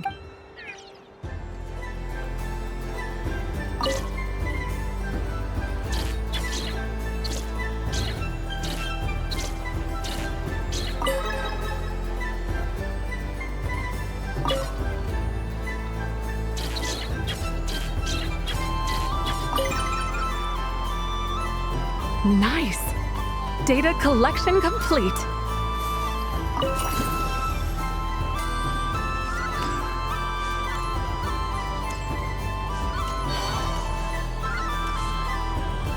This must be the mage's stall. It feels like I've entered a fairy tale. Ah, how lovely. A soft and furry creature that bounces and jumps. Welcome home, Moon Goddess. This one talks too. Allow me to introduce myself.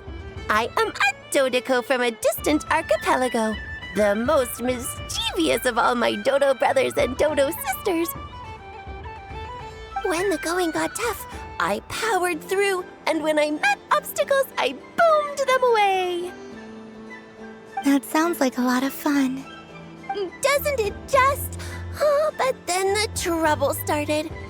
Recently, I found a lovely beach, the same beautiful jelly color as my hometown, and so I dove in to have a look, only to find it overgrown with seagrass and nasty little spiky fish everywhere, looking to turn me into a Dodoco kebab. I made it back to shore by the skin of my teeth, but my tail was sorely hurt. Couldn't you just boom them away? Oh, I wanted to, believe me. But I've heard that you, Moon Goddess, can understand animal speech. The last thing I wanted was to cause a gigantic fuss and get taken to court by a school of spiky fish. I'd be driven out of these waters for good, and my winter holiday would be ruined. And so, dear Moon Goddess, I was wondering if you might lend me your allegiance. Are you roping me into a crime? Oh, let's call it a once-in-a-lifetime carefree adventure. Does that sound better? All the festival goers tonight are dressed up as the Moon Goddess. But there's nothing to say that the Moon Goddess can't disguise herself as a Dodoco, is there? Besides, this is your home. You should be free to be whoever you wish. I'm afraid I'm not well acquainted with Dodocos, Madam Mage. Oh, that's quite all right. We Dodocos are innocent, happy creatures with a free-spirited nature. Many, like myself, are mischievous troublemakers. Others are lazy souls who like nothing better than to lie down on a nice rock and take a nap. In our eyes, every creature who yearns for happiness and freedom is a Dodoco. But perhaps in yours, we Dodoco are a fluffier and more mischievous breed of Kuhenki? Yes, that is a much easier image to follow. Oh, wonderful! Then let's play! Grab onto my tail and follow me into the sea! Time to settle some scores with the bad guys!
Ooh, a remarkable talent!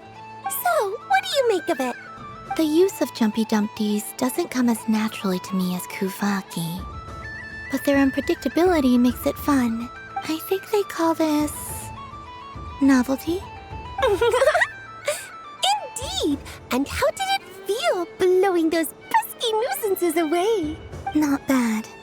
Any guilt? What do you mean? Oh, wonderful! Lovely answers to all 3 questions. You've passed the safety test. Now I can give this special bomb to you as a souvenir. Remember, if you find any meanies living on the moon, you can use this to boom them into oblivion. I will.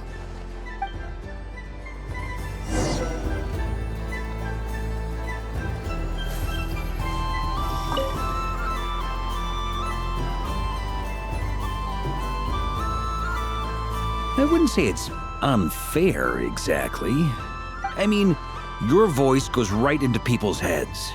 How would you explain that to the kids? You can't just explain it away as magic. Is something the matter? Ah, Miss Columbina! No, nothing you need to worry yourself about.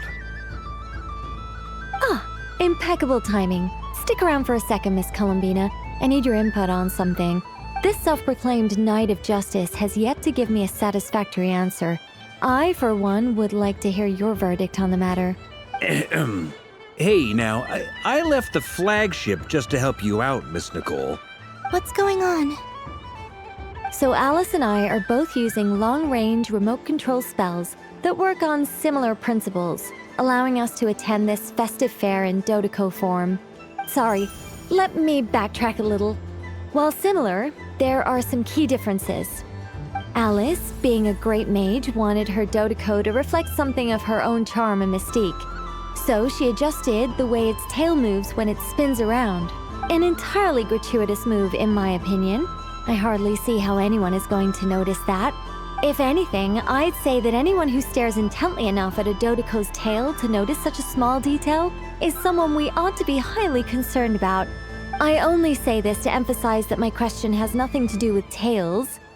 Now that we're clear on that, why is Alice's Dodoco permitted to interact directly with the children celebrating Moon Prayer Night, while mine is not? Your voice speaks directly into people's minds. See? Exactly what I said. Miss Nicole? Ugh, I can't stand it. I know that probably makes me sound like a whiny child acting out in front of their parents. And it's a little embarrassing now that I think about it. But hey, I've said it now, I can't take it back. That would be even more embarrassing. Also, don't go reading too much into that analogy. It was off the top of my head. I'm actually an awful lot older than either of you. Miss Nicole, are you saying that you'd like someone to play the game you've prepared? I'm not so invested in that. It's just something cobbled together using items I borrowed from Alice. She probably didn't even make them herself. The point is, I want to know everyone's thoughts after they receive their prizes. But as you've said, I can't just ask. I've been biting my lip for so long, and I've had no one to vent my frustrations on. I thought this was going to be a nice, straightforward festival where I'd get the chance to guide people to treasure. Well, can I play? I can't guarantee that I'll win a prize, but... You will? I'd like to try. Then what are we waiting for? Let the game begin! It's like they forgot I was ever here.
Congratulations, Miss Columbina! With your great wisdom, you have overcome every obstacle in your path and conquered the great challenge posed to you by fate.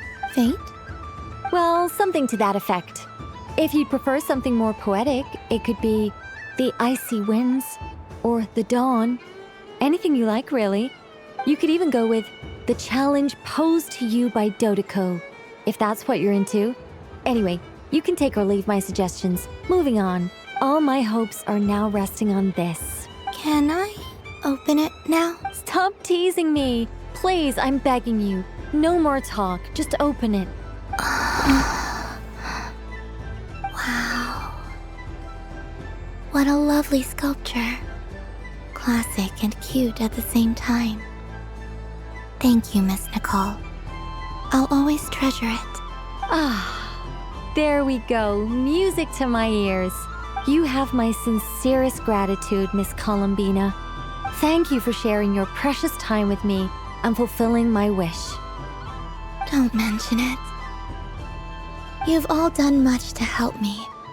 And still, I'm the one receiving all these gifts.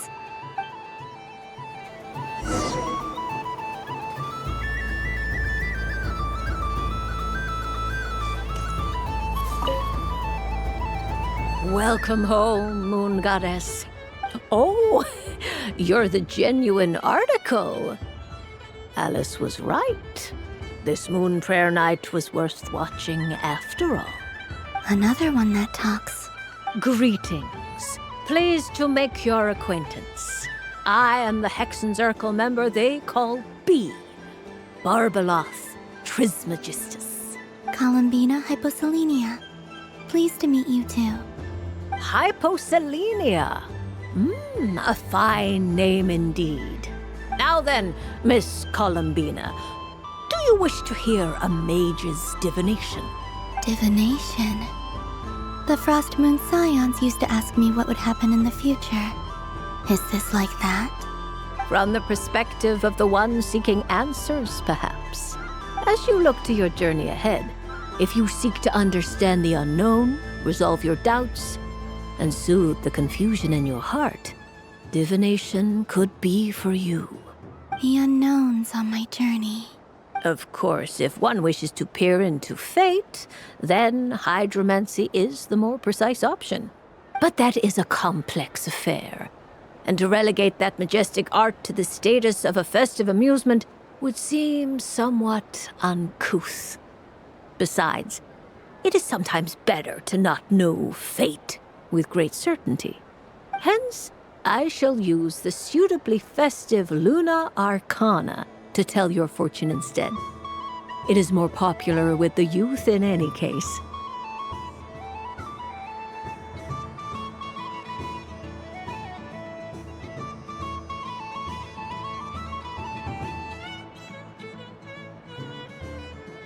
Lunar Arcana. Indeed.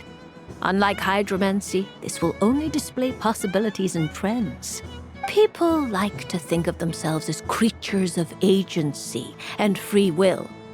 Peering too far and too clearly into the future is detrimental to both body and soul. I'd like to give it a try. Of course you may. Come then, take a seat, Miss Columbina. Before we begin, are there any specific questions you would like to ask? Let's stick to general possibilities and trends, like you suggested. Ah, very well. Then I shall use the basic Lunar Arcana deck. Now, try to relax. Cast your mind upon the things you have experienced and the things you are soon to experience. I will shuffle the deck. Would you like to cut the cards yourself? You do it. No problem. Now then, to make things easier for the seeker, that is to say, you, I shall decipher the cards from your perspective.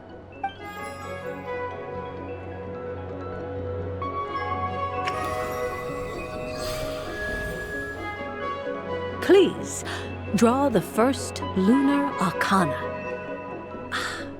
This represents... Now, draw your second card.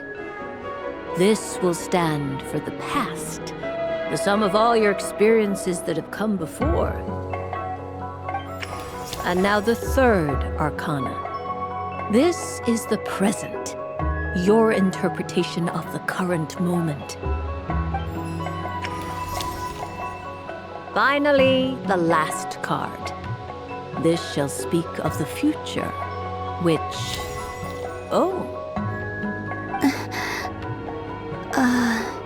Kuvaki Pulse? Fascinating. I've never encountered this before in my role as a diviner. Something has exerted an influence upon this card, causing it to leave its designated position. What do you make of this, Miss Columbina? Perhaps this is the guiding hand of fate in action. Of course, if you wish, you can choose to deny the validity of this card and draw the future for yourself. No, it's fine. Let's go with this one. A bold decision. I must say I'm looking forward to the results. Well then, let us flip the Lunar Arcana in sequence and see what emerges. Sure. First, Destiny. No surprises here. The card that represents yours is the moon. The moon. Indeed. The moon can represent the truth at some times, but deception at others. False peace, destructive calamity, and the world-changing power that lies within. When the moon is placed on the destiny tile, it indicates that your destiny is not what it may appear on the surface. Instead, it may yet have a hidden side. It symbolizes a journey through the fog, fraught with uncertainty and deception, where one must face inner challenges head on. I don't understand. Patience, my dear. This is but the first card, which serves as a basis for the interpretations that follow. Our divination will only grow clearer from here on out. Now then, flip the second card, the one that speaks for the past.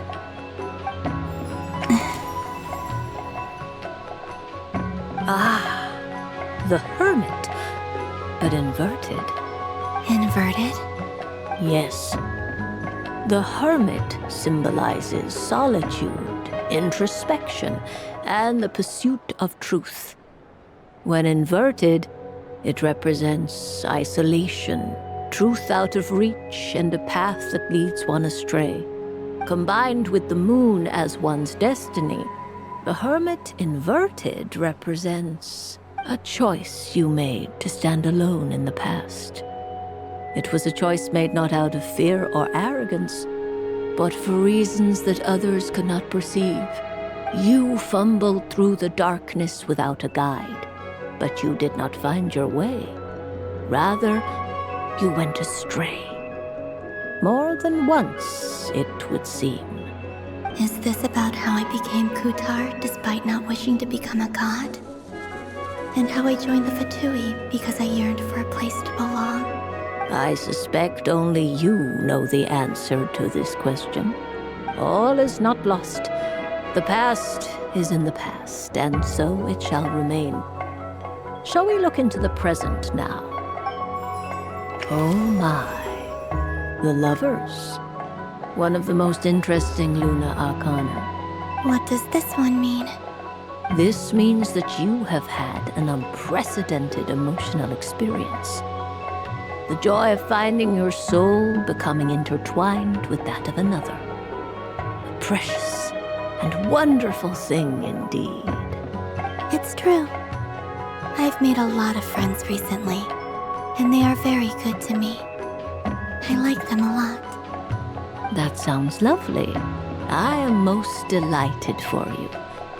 The Lovers can also represent important decisions, perhaps related to a parting of ways.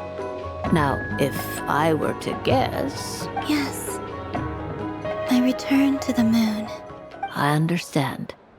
Parting with friends is never easy, Columbina. But rest assured, this is not the end of your journey. There is always another story waiting to be told.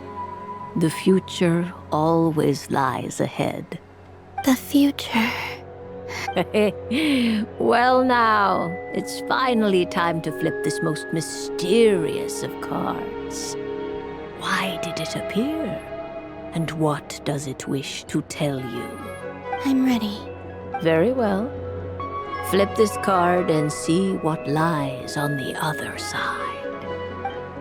Oh. Miss Barbaloth? What is it? This card is death. That doesn't sound very good. It depends on how we interpret it.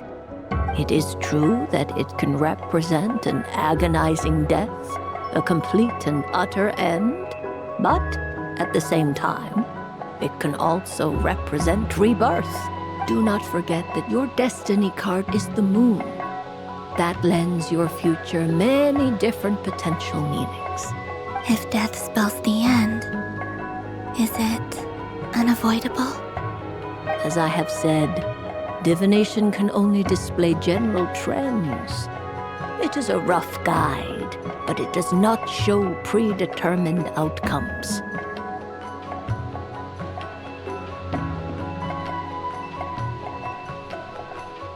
Allow me to summarize it for you. In the past, you may have lost your way, but now you have gained new connections and new strength. You now face an important decision, one that may bring about a great change in what is yet to be.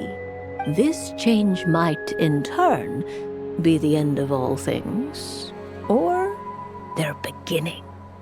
But remember, Everything is subject to change because of the moon present in your destiny. You must see the truth clearly and face your innermost thoughts.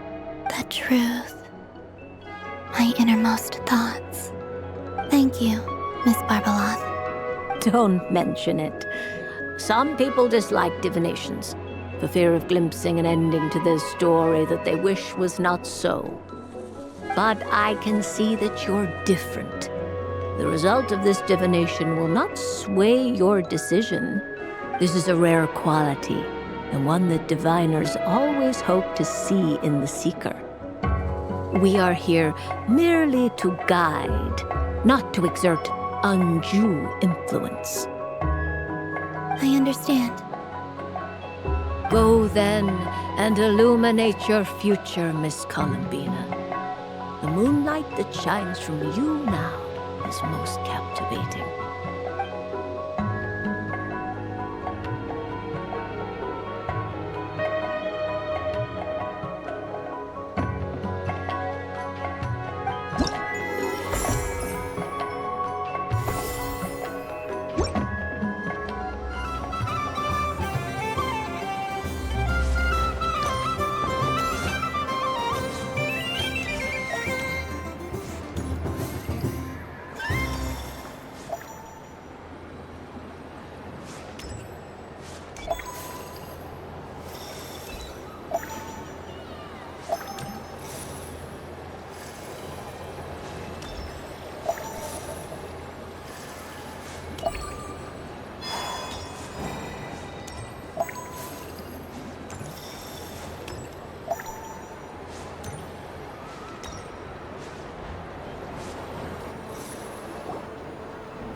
Dodoco's Whirligig!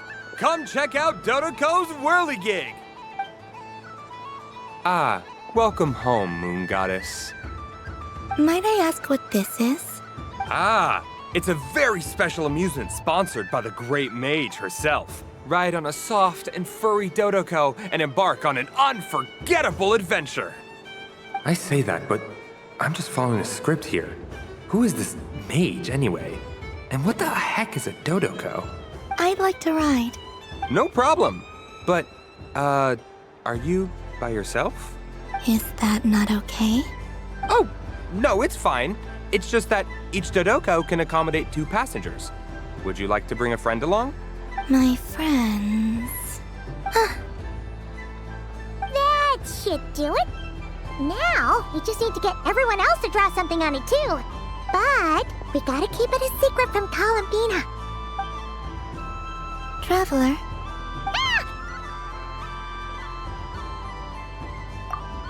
I want to go on that ride. Will you join me? Let's go then. Don't worry. Paimon will do the rounds. You go have fun.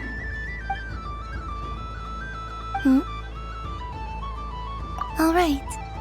I think we have to wait in line over there.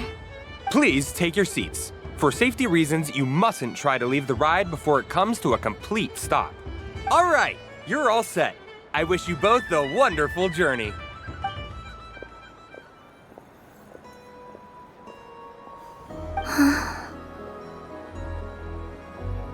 Not bad.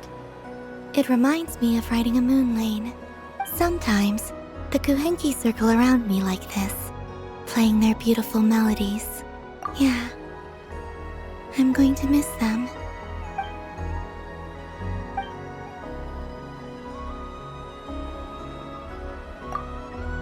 It does. I've felt scared in the past, too. But this is a little different. You know something? I got to see a lot of fascinating things during my disappearance. I saw how the Frost Moon Scions act around their families. So different than how they used to act in my presence. And I also saw how they interact with their friends. It made me curious at first. Why do people act so sincere when they're worshipping gods, but save their truest, warmest feelings for each other? Slowly, I came to realize that it's because they trust one another. They know, deep down, that they'll be accepted for who they are. All of it. The good and the bad. I know. I knew it the moment you started calling out my name. What I fear now is the end. I fear losing all this the very night I have gained it.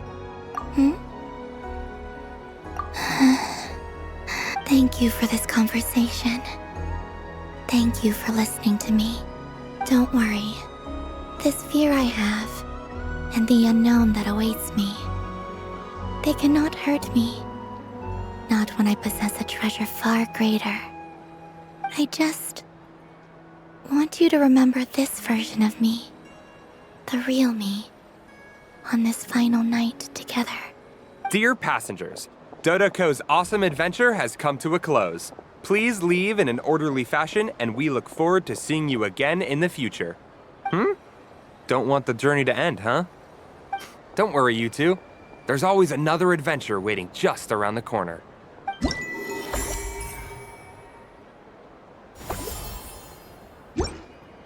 So this is the Frost Moon Scions area. It feels very familiar. But everyone looks... Sunny days! I prefer sunny days. Ah, well, you are as warm as the sun itself, Moon Goddess. Very well. I believe your spirit animal has to be... this most adorable chic badger. Wow! Thank you, Mr. Talking Magic Lamp. Have a very happy festival, Moon Goddess. Lance? That's you, isn't it? Shh. It's our little secret, my dear traveler in Paimon. Okay, sure, but why are you here selling sugar sculptures? Everyone celebrates in their own way. After gazing into the abyss and spending time around gravestones all year, what better way to relax than to see sunny smiles on the faces of the living? Besides that, I like to think of myself as a fair judge of character. I dare say matching personalities to confection suits me rather well. That's not what Paimon was talking about. Aren't you afraid that your true identity might be exposed? Should I be? There is all manner of magic in the air this moon prayer night, thanks to the work of the great mages. I see Miss Columbina is hiding in plain sight. Why should I not do the same? Why miss this rare opportunity to enjoy a special evening in my true form? Fair enough. You got a point there. People who don't know you will probably think you're just a talking lantern. Well, now that we see eye to eye, what brings you here? Not a search for your spirit animal, I presume? Ah, well, actually... Here, see for yourself. Oh, this is... how wonderful. A beautiful idea. Yeah, we just met Barca, and he said that having everyone draw their own section was kind of boring. So, he did your bit for you. Ah, Varka. Ever the maverick. I see his artistic skills are truly one of a kind. In that case, I shall paint something on Mr. Albedo's behalf in a short while. What? Why not now? Ahem. Welcome home, Moon Goddess. Phew, that was close. Hello, Flint. Well, she recognized you right away! What keen eyes you have, Miss Columbina. Especially considering they are shut. I did not see you. Rather, I sensed you. I can sense the fluctuations in Kuvaki all around me. One would expect no less of the Moon Goddess. Might I interest you in some candy? Yes, please. Excellent. I shall make some for you right away. Something the matter, Miss Columbina? What about my spirit animal? All the other children carrying sugar sculptures are talking about it. Wait, Is she taking the test seriously? Ah, my apologies. How could I neglect that? You are quite right, Miss Columbina. Every one of us has a magical creature living in their heart. Would you permit me to help you find yours? Yes, please. Do you prefer the day or the night? Night. Which of the 4 seasons is your favorite? Winter. Think of a perfect day. What is the weather like? Sunny, rainy, or perhaps cloudy? Rainy in the morning, sunny at night. What kind of answer is that? Forests, lakes, and open seas. Which do you prefer of these? I like them all. Imagine you opened your very own shop. What would you sell there? Moonlight, I think. Wow! Paimon would totally shop there. It wouldn't cost anything. You'd just need to visit. Aha! I believe I know what your spirit animal is. Here, for you. Oh, it's a Kohenki! Indeed. A free-spirited being with a deep love for all things here in Nodcry, who selflessly lends her aid to as many people as she can reach. It is the perfect fit for you, Miss Columbina. Thank you. It would be my honor. But you shall have to forgive me. We have known each other for quite some time. I doubt there is any answer I could give that would come as a surprise to you. So instead, would you accept this sugar sculpture as a token of our friendship? It's a lantern. Hey, why don't you two go enjoy your candy over there? Paimon wants to try out this spirit animal thing too. Right, Blintz? Come on, play ball. I get this drawing done. But I want to hear Paimon's answers. But it'll probably take ages. Paimon's a complex soul. And we don't want your candy to melt while you wait, huh? Oh. Okay then.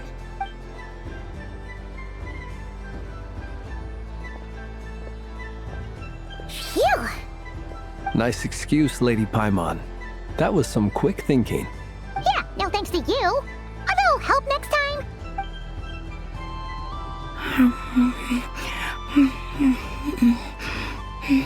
It's sweet. Is that Lockaberry?